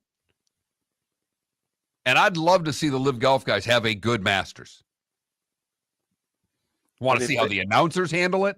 But if they don't, I mean, honestly, even if they win in court going forward, which isn't going to be for another year, even if they get their World Golf ranking points and, guys are allowed to play on the DP World Tour, and who knows, maybe the PGA Tour will be forced to take some of them back, even if they win in court. 6 months ago, I thought I saw a way that they could have success. I'm having trouble seeing that now. As am I. And even if they win their lawsuit, by the time they win their lawsuit against the PGA Tour, I don't know, these guys will have lost all their status on the PGA Tour. Well, and not only that, some of their contracts will be expiring. I mean, the DJs and Koepkas of the world may actually be going, hey, it's good that we won the lawsuit because I'd like to come back. And now you guys can legally take me back. Would you take me? And Spieth and JT and them, they all but said we'd take DJ back yesterday. Miller and Moulton, thanks for listening. Florida Sports Network. Miller and Moulton here for the Clutch Vodka Play of the Day. Mark, remember Nick Charles, Fred Hickman, the CNN Play of the Day? Yeah, CNN did a nightly sports show. That was a while ago. Yes, it was. Just work with me. Everyone liked the pod, the Play of the Day. So how about we have the Clutch Vodka Play of the Day? Sounds good. Fun. Smooth. Like Clutch Vodka. Listen weekday mornings for the Clutch Vodka Play of the Day. That's Clutch with a K. The waterways of Naples are a beauty to behold, and the Bayfront Inn has multiple ways for guests to enjoy the water and have some fun. Gather your family and friends and enjoy a leisurely day on the water with a pontoon or deck boat. If you prefer to explore the waterways without a motor, the Bayfront has canoes, standboards, and kayaks. At the end of your journey, enjoy lunch or dinner at the Bamboo Tropical Bar and Grill. The Bayfront Inn. Something for everyone. On 5th Avenue in Naples. Ladies and gentlemen, once again. Yeah. Hi. Excuse me. Hey, the line starts back here. Ma'am, if your party's not here, you're gonna have to go around again. If you had the opportunity to avoid all this, wouldn't you? Salt Live is the official transportation provider of the Miller and Moulton Morning Show, making your trip to and from the airport seamless and stress-free. Salt Live is supported with the help of local partners like the Bayfront Inn. Gather your family and friends and enjoy a leisurely day on the water with a pontoon or deck boat. If you prefer to explore the waterways without a motor, the Bayfront has canoes, standboards, and kayaks. At the end of your journey, enjoy lunch or dinner at the Bamboo Tropical Bar and Grill. The Bayfront Inn, something for everyone on 5th Avenue in downtown Naples. BayfrontInNaples.com. When you need a ride, book with Salt Live Transportation, 308-8686, or book on saltlivetransportation.com. David Moulton for Napa, Napa Auto Parts, and Napa Filters. Insist on Napa filters for your vehicles, or if you're a do-it-yourselfer, only buy Napa filters. Napa has a filter for almost anything on earth that moves, whether it's motorcycles, foreign and domestic cars, vans, SUVs, earth-moving equipment. You get the idea. Napa Auto Parts, Napa filters. Insist on them for your vehicles, or if you're a do-it-yourselfer, only buy Napa filters. Mark Miller for SWFL Golf Carts, or online, flgolfcarts.com. If you're looking for a golf cart, an e-bike, or an e-motorcycle, go visit Alex and the gang at SWFL Golf Carts. flgolfcarts.com online. Check out their whole inventory. If you're looking for a custom cart, they can take care of you. 2-seater, 4-seater, 6-seater, they've got you covered. E-bikes, nobody better for value and service. E-motorcycles, check them out. Again, flgolfcarts.com. flgolfcarts.com. You are listening to Miller and Moulton on the Florida Sports Network.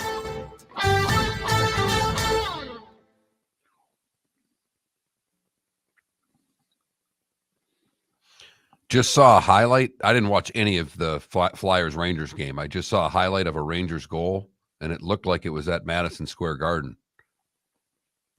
John McMullen retweeted the picture of the crowd, and he's like, because the Flyer fan, the tweet was like, sell the team, Comcast. You've lost every fan. I mean, wow, they've disintegrated a fan base. And an unbelievable fan base. Right. An unbelievable fan base. Canada Relief, they have way more money in their coffers than the PGA. It's not close. It's the country of Saudi Arabia. Yeah, I mean. And they haven't all joined. If that were the case, they would have all gone.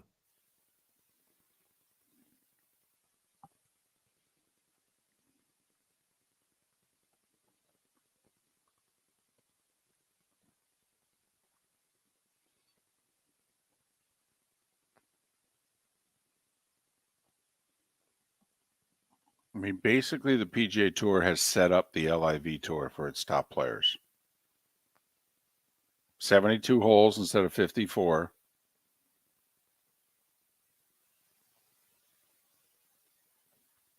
A third of them won't have cuts.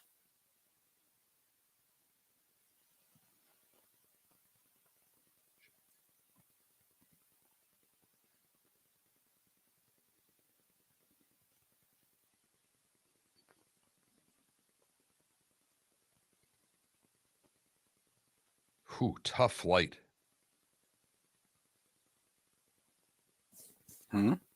Tough flight I got in.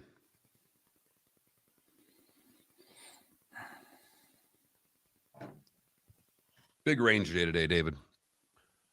Games left me. Tournament in a week. You broke 80 like 2 weeks ago. Yeah, I know, and my game disappeared. It's gone. Mm-hmm. I love and hate this sport so much at the same time, it's not even funny. The National Park Service sent out a tweet that said, if you come across a bear, never push a slower friend down, even if you feel the friendship has run its course. God, that's funny.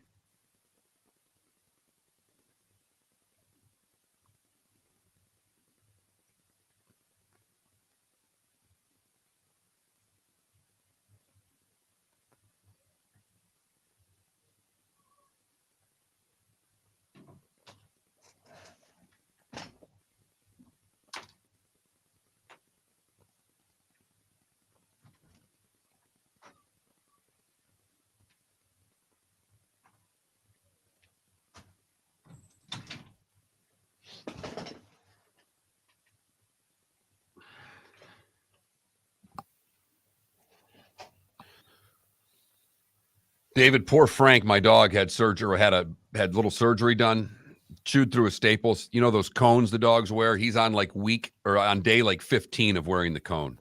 Not the dog. Not the dog.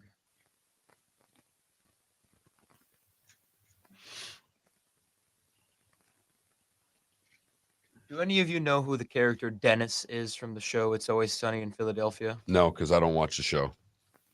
He looks just like Dan Orlovsky. Like they look like brothers. Wow. Look at all those Rangers fans. Did you see that? Yeah.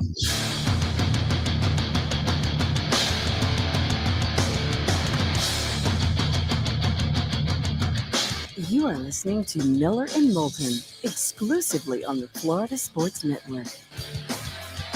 And now, here's Mark Miller and David Moulton. It is the bonus hour of Miller and Moulton on this Thursday, second day of March, first Thursday of the month. NHL trade deadline's got 30 hours left in it. There are only 4 players that are left that could be traded. Unbelievable what has taken place in that league. I know most of you don't pay attention. It's been remarkable. Kevin Durant made his debut with the Suns last night. He had a nice, modest night, played 27 minutes, scored 23 points. Devin Booker with 37, oh, by the way. We said it earlier. If KD and Devin Booker are going to combine for 60 every night, Phoenix is going to be a really tough out. I mean, Just those are two of the purest scorers, some of the purest scorers in the NBA on the same team. Yep. Well, they had a stat that I found remarkable. It's like basically they're the only third pair of this league to both have 9 jump shot buckets in a game. I mean, even when Like there's per game? in a single game. Because when guys score, when multiple 20-point scores, everything's going to the hole. Mhm. I mean, like you just pointed out, these guys are shooters. Pure scorers. I mean, Devin Booker scored 70 at the age of 20. And also with the way the game is now, 2 perimeter players, 2 wing players, if you will. I mean, there was a time when you couldn't win the title that way. Now, I don't know if you can win the title unless you've got that. And they've got a great point guard and a big to go with that.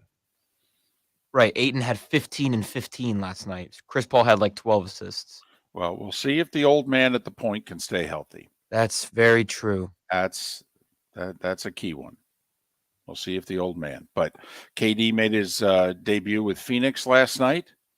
Got a lot of drama going on in both conferences right now, and it looks as if post All-Star break that, just when I thought everybody was playing, the Sixers sat out Embiid last night, although he did go into the All-Star break saying, I'm not healthy. It didn't matter that they sat him because they still beat the Heat last night. Boy, did they ever. Beat him by 23 without Embiid. Damn.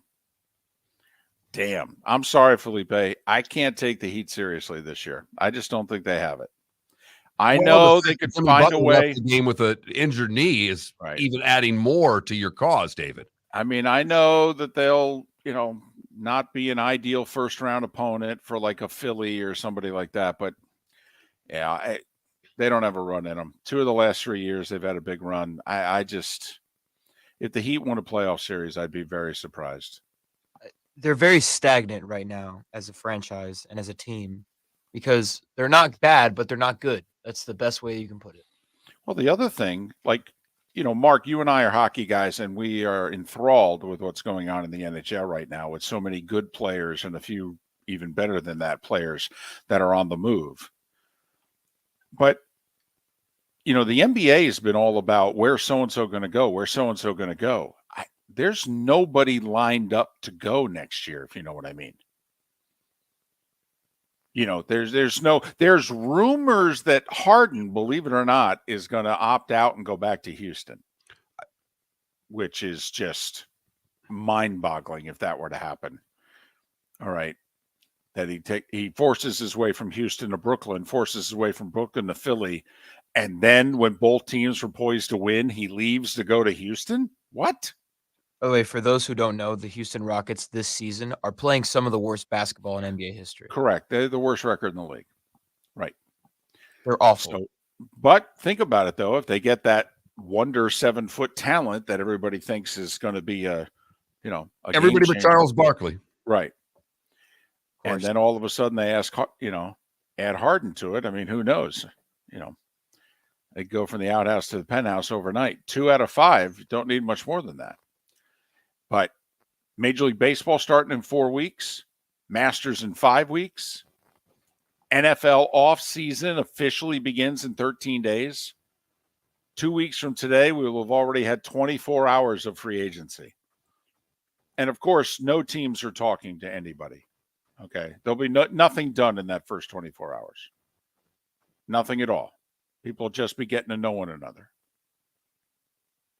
I liked it better when there was the no tampering period and the guys would still get signed at midnight. At least now there's a actual tampering period when you can legally talk to players like they're not talking to them now. Right. But you know what I mean, when all of a sudden they weren't allowed to speak at all. And at 12:01 a.m., a guy signs a 4-year, $160 million deal. It was amazing. Dana basically just showed up at his door with a contract, and he didn't have anybody read it. He just signed it. Dana Stubblefield signed a 5-year huge money deal with Washington at 12:23 a.m. Unbelievable how they negotiated that deal from scratch. I mean, they followed the Miller and Moulton playbook. We could do this on a bar napkin. And it was a 5-year, $100 million deal. It was incredible. I digress. So, a lot going on right now. And, of course, the madness. We got a couple of interesting scenarios. Isn't Michigan, near the top of the Big Ten and yet not right now in the tournament in a lot of brackets? They're on Shelby Mass, they are the last team in right now. He has Michigan playing USC in a play-in game and Nevada playing Arizona State in the other play-in game. I mean, Michigan's in second place in the Big Ten. Second place in the Big Ten. And yet they're 50-50 that they're going to get in the tournament. Have you seen the ACC standings? Clemson out. In most people's brackets, Clemson's out. Right. Shelby's got them the 5th team out for the record. They're in the next 4 out. Yeah. They're tied for 4th, and they have the tiebreaker against Duke, just so you know. I mean, really, the 4th place team? But listen, USC supposedly on the bubble. They're tied for 2nd in the Pac-12 with Arizona. That's the wild thing. Arizona is a 2 seed right now, okay? USC's lucky to be in. USC is one of the last teams in the tournament. Right. Well, I mean, and I don't know where Sparty's ranked in the Big Ten because I don't pay attention to the Big Ten standings all that well, but Sparty's got a 1-game better record than Michigan. They're considered a lock for the tournament. They're 18-11, Michigan 17-12. I believe they split this year. Well, in the loss column, they're tied for 3rd. Now, of course, there's 7 teams that are tied for 3rd in the loss column in the Big Ten. So, if you have a 2-0 weekend, you could be 3rd. If you have an 0-2 weekend, you could be 10th. But I laugh at this because, and I didn't watch the second of the game, and I'm not doing it because I'm an alum, but Michigan State beat Nebraska this week. Shelby has all the teams in his bracket in red if they still have work to do. Beating Nebraska on the road made them a lock. How is that humanly possible? Well, Mark, Nebraska's the third worst team in the Big Ten. I mean, Right. that's on the road. That's a quality win. Stop it. But let's make sure that if FAU loses again, we throw them out of the tournament so we can make sure that a West Virginia, a Michigan, and Arizona State gets in. So Michigan, according to our buddy Shelby Mast, is the last team in. They're second in the Big Ten. Wisconsin is the first team out. Correct. According to Shelby. They're 11th in the Big Ten. That's right. One team is one spot ahead. One is in second. One is in 11th. The importance of non-conference games. Michigan did not do well non-conference. By the way, Wisconsin beat USC. Big Ten right now scheduled to get the most teams of any conference in the country. Right now, Shelby has 9 Big Ten teams going to the tournament. 8 from the SEC, 7 from the Big 12, 5 from both the Big East and the ACC. I think that's laughable. Come on now. You grew up in the Big Ten. You've watched a lot of Big Ten basketball. All right. If you had to pick one word to describe the Big Ten this year, if I nominated that word to be mediocre, would you argue with me? You already stole my word. I thought I was going to get to say it first. Mediocrity was the word I was going to use. 100%. 9 bids? I mean, seriously? This is the year we can't see Oral Roberts and FAU and Charleston? You got Oral Roberts right now that's 27-4, David. You got Charleston, who's 28-3. FAU's 26-3. Drake's 24-7. And these teams apparently have no shot unless they win their conference tournament. I mean, I'm sorry. I mean, Wisconsin's got 12 losses. Michigan's got what, 11? No, Michigan's got 12. Oh, okay. I'm sorry. No, they're a 12-loss team. Michigan 17-12. West Gotcha. Virginia 17-13, David. But it is fascinating. You know, conference standings used to just be, you know, well, I mean, if so-and-so's in 4th place in the ACC, of course they're in the tournament. Clemson's in 4th in the ACC, owning the tiebreaker over Duke. No one is Clemson in the tournament right now. Team that's tied for second in the Pac-12's on the bubble. Team that's in second in the Big Ten is very much on the bubble. They may be the bubble.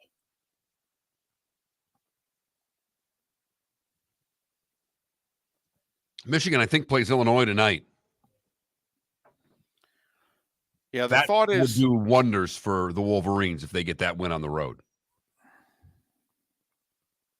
By the way, there's teams like Northwestern, Illinois, Auburn have not done a lot of winning lately. They may still need one more win, teams like that, to get in. Not according to Shelby. I know. Michigan, the Big Ten team that still has work to do, according to Shelby, is Rutgers, of a non-bubble team.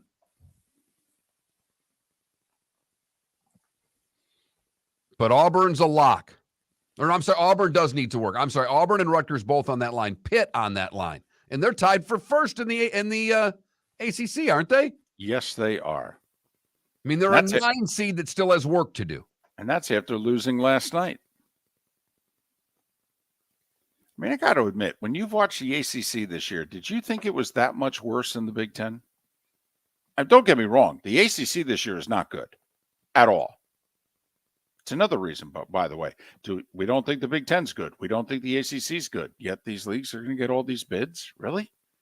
We can't give any of these bids anywhere else?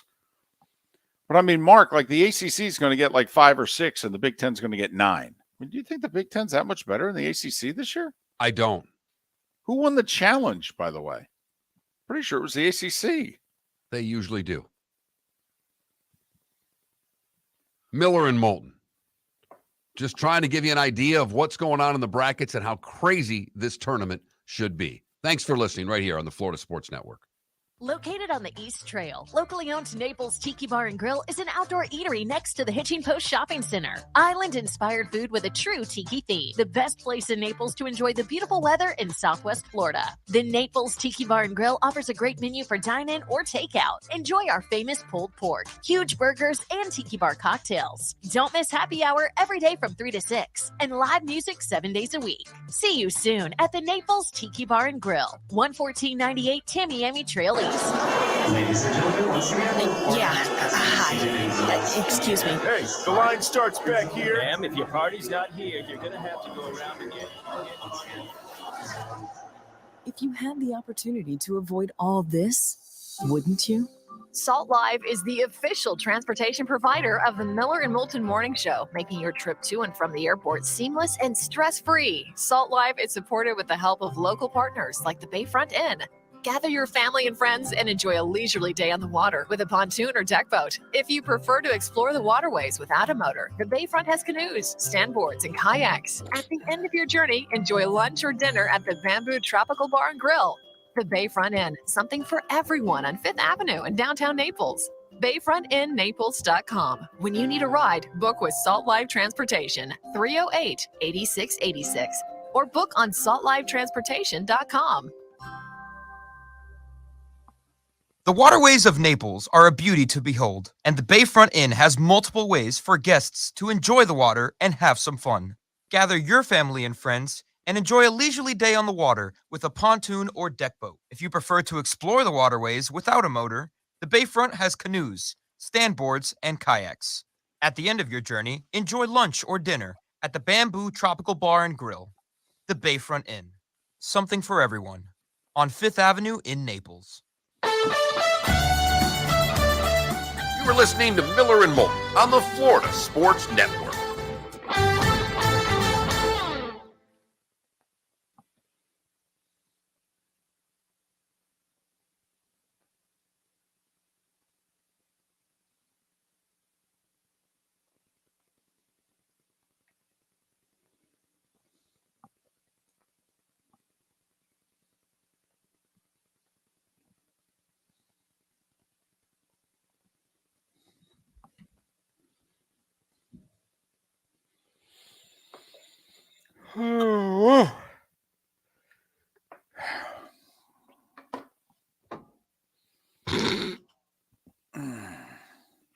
It's pretty funny, Canada Relief. Not going to lie. So do you want to add queso to it as well?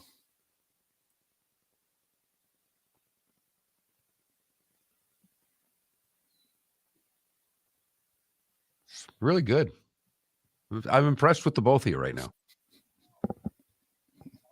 I am.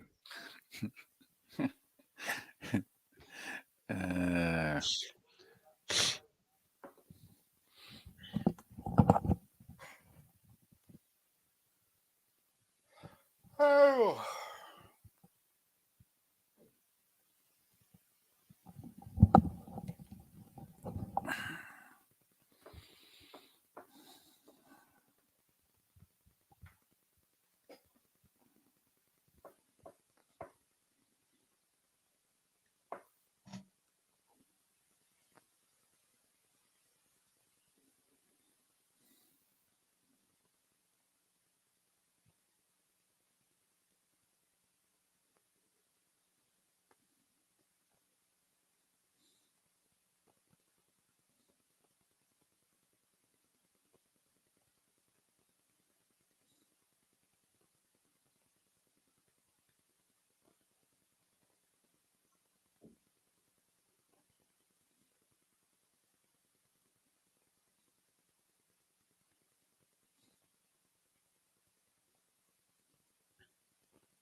By the way, are you allowed to take back a gift? You mean someone buys you a gift? Can you take it back? Right. Yeah. Or they had it to begin with and they just gave it to you. I mean, they re-gifted something to you? Okay. Well, Queen Elizabeth gave Harry and Meghan this cottage as a wedding gift. Said, here, this place that, we own, this is yours. Well, obviously, we know in the 5 years since what's happened. And she's no longer with us. And so King Charles, who's pissed at his son, is like, yeah, we're taking the cottage back.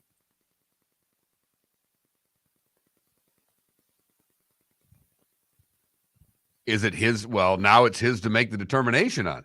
Well, but it's not theirs, is it? Well, it depends on how they wrote that up. I mean, did they? I don't, Right. No. I'm just curious. All I'm thinking of right now is 4 weddings and a funeral. When he asks his buddy there, so how rich are you? Well, there's the king, of course. But, we're like, we're like, I understand, Harry and Meghan over there, they're pond scum and the whole deal. I get it. But, I mean, they did gift them the place.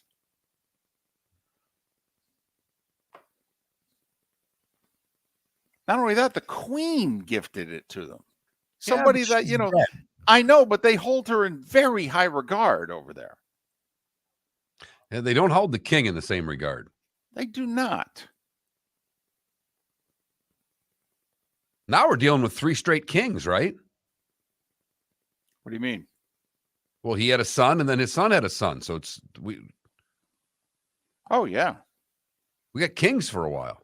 Yep. For certainly as long as we're going to be around. Yeah. We'll never see another queen.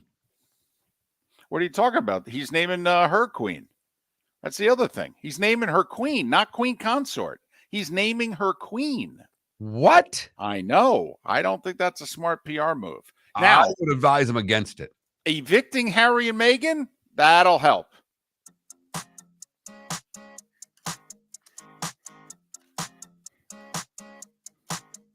You're listening to Miller and Moulton, exclusively on the Florida Sports Network.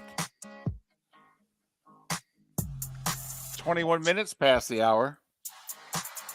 I'm telling you, you got to check out the Miller and Moulton show on the Miller and Moulton Twitch.tv channel. Every now and then. Felipe, I don't bring you in that often, but when I do, it's for occasions like this. Would you recommend the Miller and Moulton Twitch channel after that last commercial break? So happy that we came back from commercial break there. Had to cut that off before we got carried away. For those of you who don't know, David was talking royal family again. You know how he gets when... Well, actually, I was just talking about, can you take a gift back? Well, that's true. Okay, no. No, once you give someone a gift, once you buy a prize, it's yours to keep. Once you're given a gift, it's yours to keep. Like, let's just say you won the lottery, all right? And in a moment of generosity, you said, David, we've got this, it's like our 4th place. And to be honest with you, we don't need it. But we know it would really, work for you guys. We are going to give you this place. Let's just call it like Frogmore Cottage. And we go, well, that's lovely. Thank you. And it was a wedding gift too, which is very nice of you, Mark. We tried. And then 5 years later, you pick up the phone and you go, listen, you rat blankety blank, give me the cottage back. Wait, what? You're not using it anyway. Yeah, but I paid millions to renovate it and it's mine. I mean, you gave it to me. Once or twice a year, I fly in. It's where we stay. This just in, we don't stay at an Embassy Suites. All right. So I'm just curious. Are you allowed to? Now, don't get me wrong. I think it's a hell of a PR move for Charles. I mean, Meghan and Harry are toe jam in that country right now. I mean, it's a hell of a move PR-wise. Felipe, the fear sometimes that when I revisit something that happened during a Twitch break, it continues, and it just did. And that's all on me. It's not on you. It's on me. just curious. Can you take back a gift? Only if they're divorced.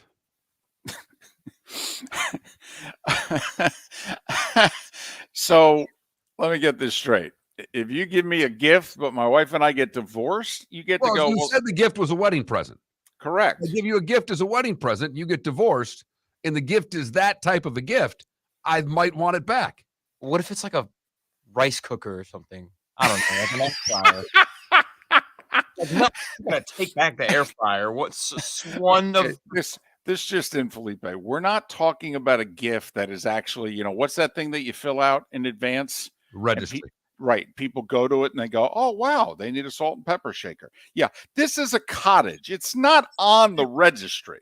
I will say, since I have been married twice, at the near end of my first marriage, and things are never going that well, obviously, you're getting divorced. Correct. So there was a lot of bickering, and we had a young child. So you try to do the best to getting along and try to make peace when you're around the child. And I'll never forget being at the house, and I made just some kind of, and I really wasn't even being a jerk. We were kind of almost getting along. And I said, since you never cook, how about I get the dishes? And she goes, you can have the damn waffle maker too. And we laughed for 10 minutes. That's funny. And you start thinking to yourself, man, if we'd gotten along this well, we wouldn't be in this predicament. Right. I guess I should have made more waffles. Who knew? I'm just wondering, are you allowed to, not in this specific example, I know people don't want to go with this subject matter, but just in general. Okay. All right. I didn't think so either. So she actually took back the cottage, well, she didn't, because she's dead. I was about to say, she's not around anymore. Okay, so, well, put it this way. That's the other thing. They're doing it. It's very passive aggressive. All right. Apparently, the guy in charge now, okay, has just made a formal request and is trying to guilt them into giving the cottage back. Not a chance. Well, that's the other thing. In fact, I would double down. I'd be at the cottage tomorrow. Just fly in for the weekend? I'm flying for the weekend. I'd let every tabloid know I'm coming too. I mean, that's the other thing. What if they resist, of course, it'll just make them they're even worse people than we thought they were over there. But I'm just curious. The royal family gifted them for their wedding this cottage. Okay. The royal family continues even though the queen is no longer with us. Now the new boss of the royal family has said, no. But he doesn't say I'm taking it back. He makes a formal request for them to give it back. And yet they're the bad people if they don't give it back. It was a gift. Either that or you sell it and you give it to a charity in England, and then you really honk off the royal family. You give a bunch back to the people, and you take your Q rating up as high as you can possibly take it over there. Man, wouldn't that be something? All of a sudden you turn that into like a food kitchen or something?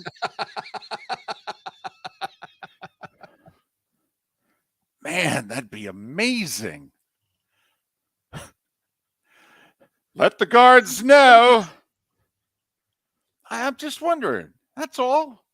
I mean, it seems, I know listen, as messed up families go, they're up there. I mean, they are. And we all have a family dynamic. I just didn't know it. Are you allowed, like Arch in our Twitch chat room about an engagement ring? See, my feeling is once you give her the ring, it ain't yours. No, it's not. I will say, though, if you break off the engagement before you get married, you should give the ring back to the person who bought it. I do believe that. If you decide before you're married, you know what? This guy's not for me. I'm not doing this. I'm bailing. You give the ring back. Yeah, that's like robbery. Well, it's not robbery. It was a gift. It was a contractual obligation. Yeah. Well, at the time it was, yes. Okay. I'm giving you this because I think I'm giving you this because you're going to marry me. You said yes. See, you don't get the ring. See, here's the thing, David. I get down on the knee and I propose. Uh-huh. You and I have been there. Right. In fact, we're pretty good at it. Better than that we are at keeping jobs. We're 2 for 2 at each of these.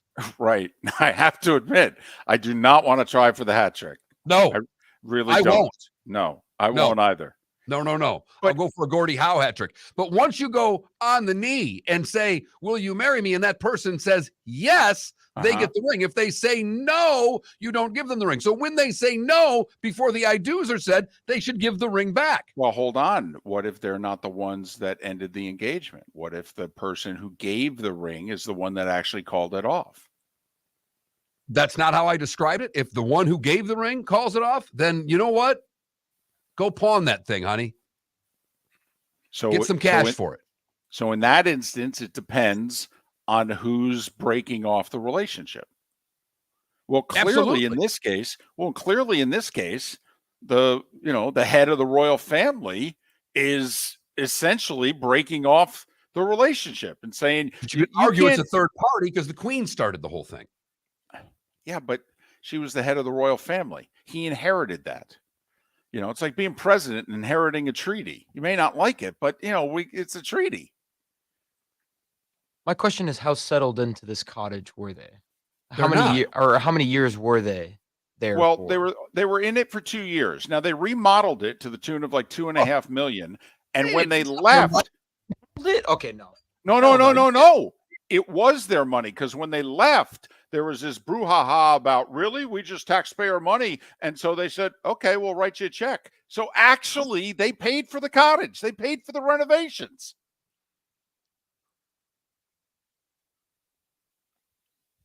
This is a sports show? Sometimes. No, it's just asking, can you take back a gift? That's all. Felipe, this is very important. You're going to need this later on in life. You just don't know when.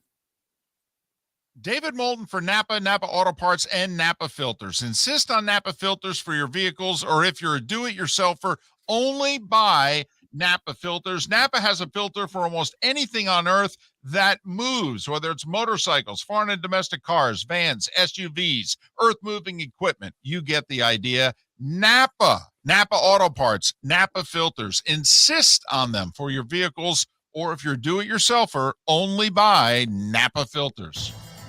Miller and Moulton here for the Clutch Vodka Play of the Day. Mark, remember Nick Charles, Fred Hickman, the CNN Play of the Day? Yeah, CNN did a nightly sports show. That was a while ago. Yes, it was. Just work with me. Everyone liked the pod, the Play of the Day. So how about we have the Clutch Vodka Play of the Day? Sounds good. Fun. Smooth. Like Clutch Vodka. Listen weekday mornings for the Clutch Vodka Play of the Day. That's Clutch with a K.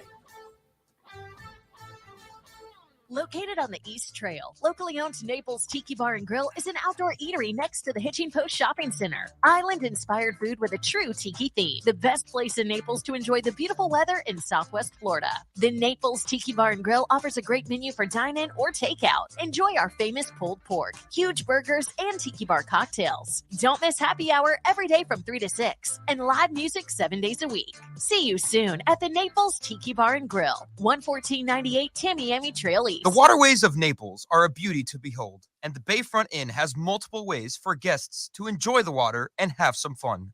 Gather your family and friends and enjoy a leisurely day on the water with a pontoon or deck boat. If you prefer to explore the waterways without a motor, the Bayfront has canoes, standboards, and kayaks. At the end of your journey, enjoy lunch or dinner at the Bamboo Tropical Bar and Grill. The Bayfront Inn. Something for everyone. On 5th Avenue in Naples. You were listening to Miller and Moulton on the Florida Sports Network.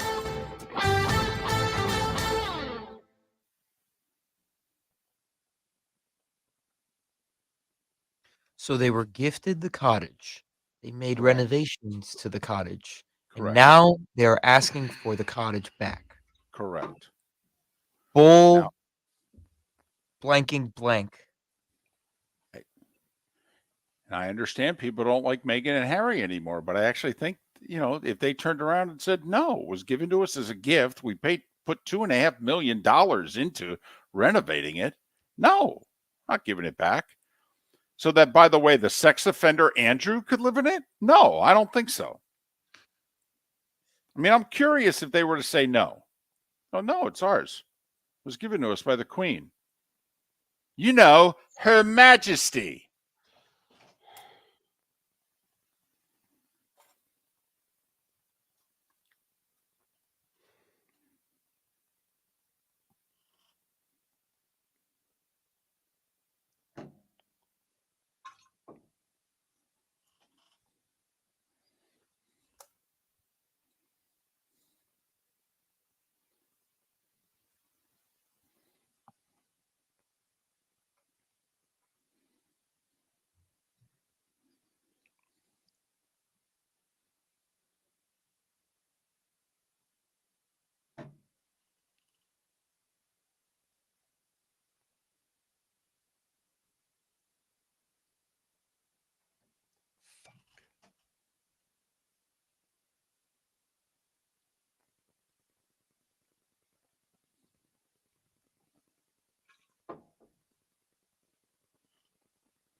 Just had a lawyer text me and go, once they left the family. I'm like, hey, the Queen didn't make them. The Queen took their titles away from them, but they didn't. Okay, she didn't say they had to give the cottage back. And trust me, if she had thought they had to give the cottage back, she would have asked for the cottage. So if she didn't ask for the cottage, who the hell is he? Oh, but now they can have fun with this. Like we just talked about, that they can make it like a food kitchen or whatever. I'm curious to see. They get snarky with it. God almighty. You know, it's got a big lawn. I mean, God, the things you could do.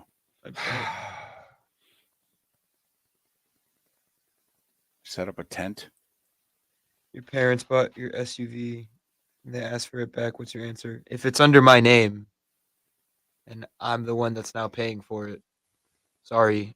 What are you paying for? Well, no, I'm just saying. There's a question being asked to me right now. Because that's the same thing with the house. They paid for it. Dead struck. We talked about it 2-3 times.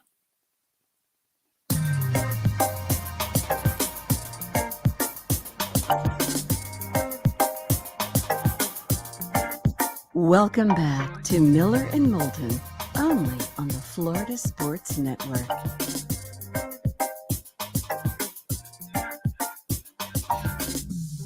"22 minutes before the top of the hour, 17 until we're out of here. Miller and Moulton, Florida Sports Network, floridasportsnetwork.com. Pat Kerwin to join us on the show live from the Combine in Indianapolis tomorrow.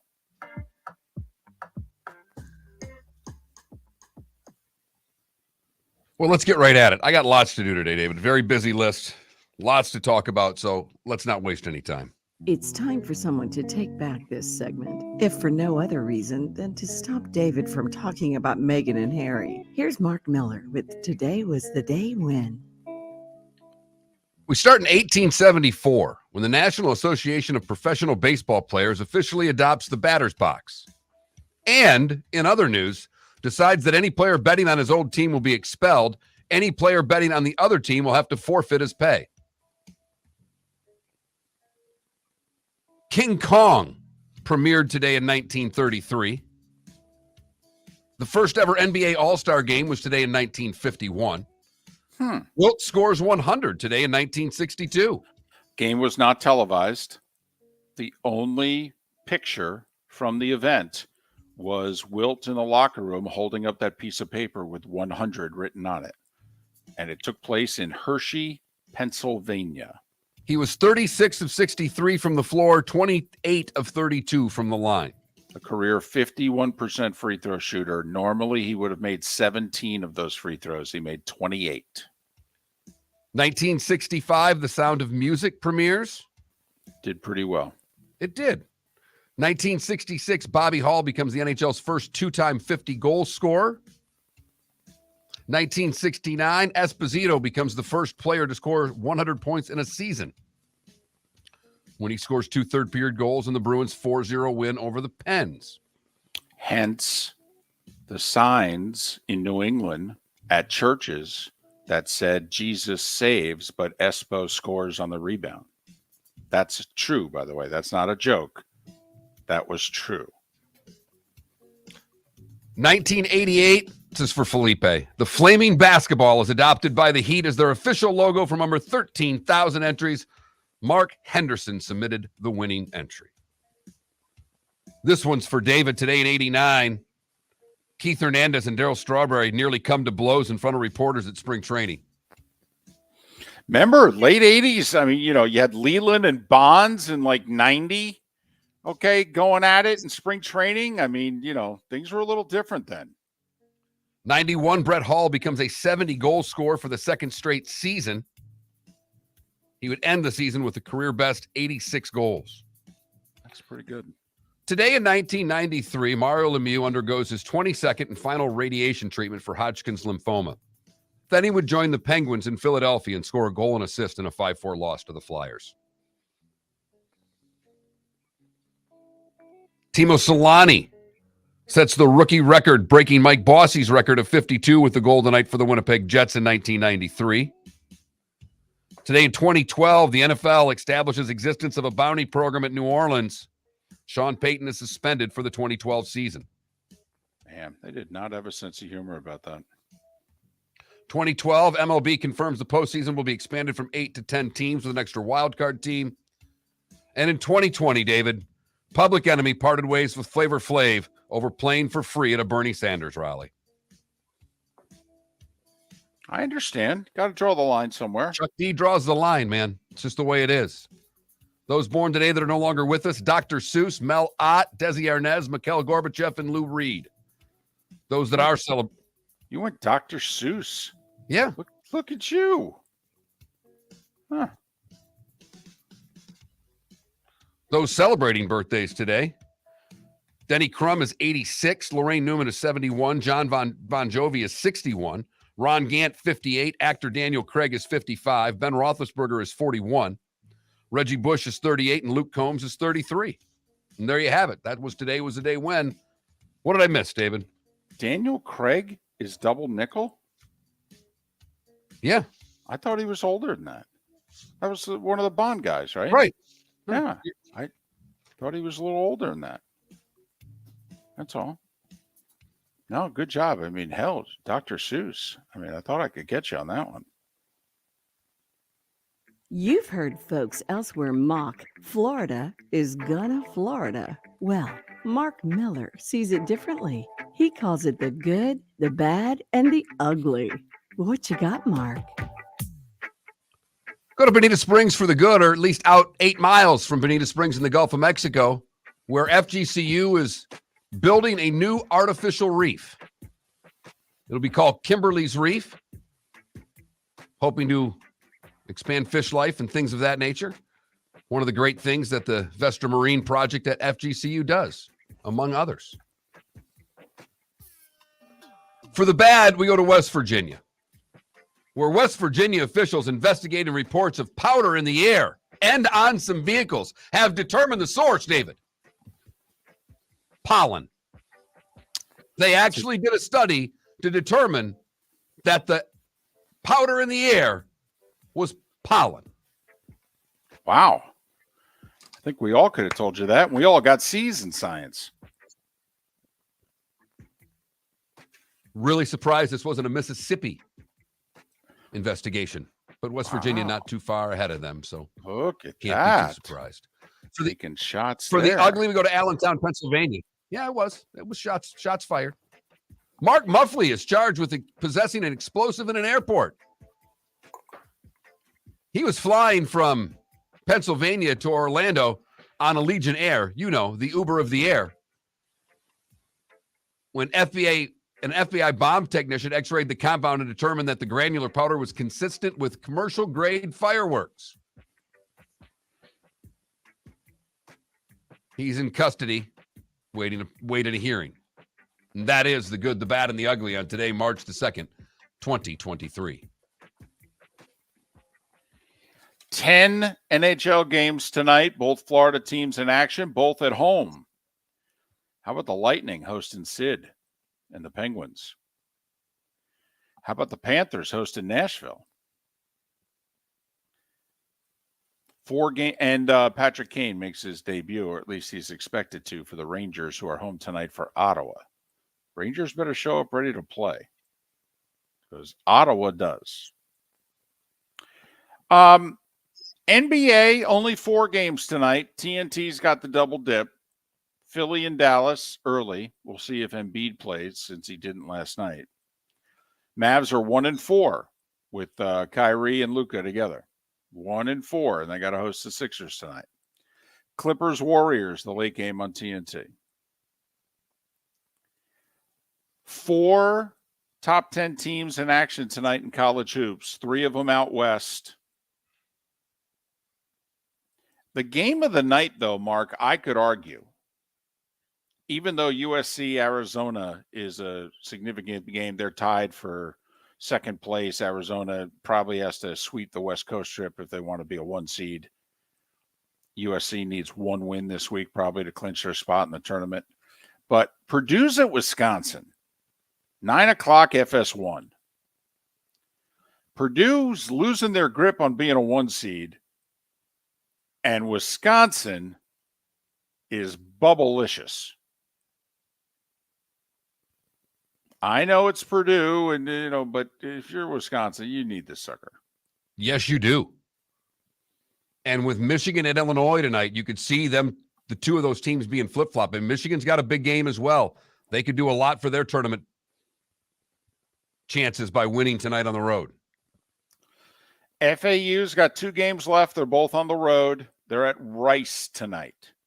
We're of the belief if FAU can finish the regular season without another loss and post 28-3, that if they suffer a loss in the conference tournament, they'll get in. Particularly if they lose in the conference final, they'd be a 30-win team. And they did win at Florida this year. But, Mark, this is one of the few times in which usually we root for things. We root for records to be broken. But I think there's a few of us that just, I don't know, this one doesn't sit well. The whole COVID year, for the most part, we've thought is awesome. Giving college athletes that extra year of eligibility. Yeah, great, good for them. Get a 5th year, the whole deal. We are not aware that in any major college sport that it has changed the record book by giving a 5th full year of eligibility. It may tonight. Pete Maravich has held the NCAA scoring record for 50 years. Now, he was only allowed to play 3 years because freshmen couldn't play when Maravich was at LSU. And despite him being a tremendous shooter, there was no three-point shot. Antoine Davis has done nothing wrong. 24-year-old guy for Detroit Mercy. NCAA gave him an extra year. He's playing, and he's balling, and he's averaging nearly 30 a game. And because of it, Antoine Davis has moved up like 30 spots on the all-time scoring list this year alone. And he's now number 2, 25 points behind Maravich. If he scores 26 tonight in the quarterfinals of the Horizon League, where they're an 8-point underdog to the number 1 team in the Horizon, Youngstown State, if he scores 26 points tonight, Antoine Davis will be the NCAA's all-time leading scorer. They've played twice. He exceeded that number in one game, was held in the teens in the other. His scoring average in the 2 games, if you added them up, I think was 22.5 or 23. He would literally come up a bucket short of the record. It's a conference tournament game. If Detroit loses, their season is over. They're an 8-point underdog on the road tonight. So the expectation is they're losing. This is his last college game. He's 25 points away from tying Maravich. He's averaging nearly 30 a game this year.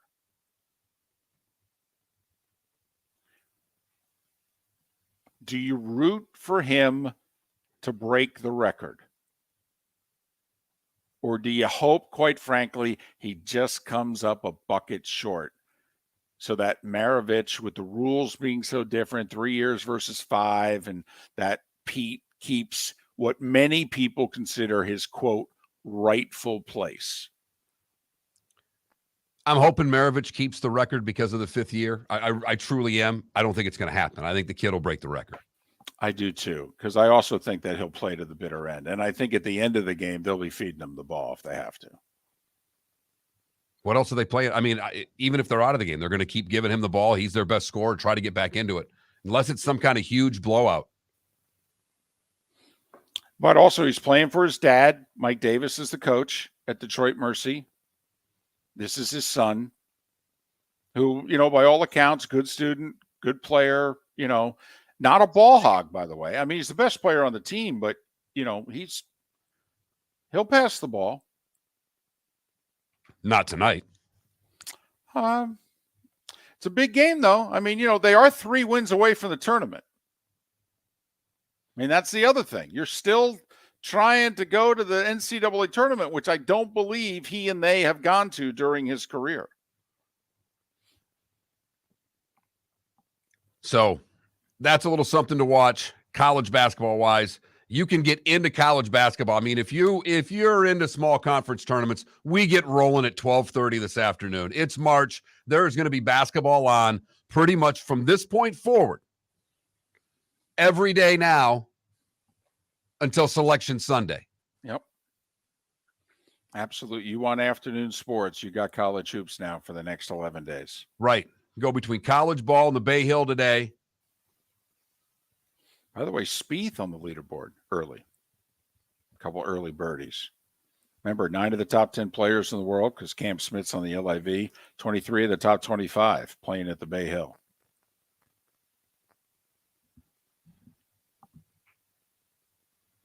I think Rory's going to win it, by the way. At Bay Hill, really? Yeah. Huh. Scheffler's the defending champ. I know when we had Curt Byrum on, we asked him about Max Homa. You said something interesting about Homa the other day.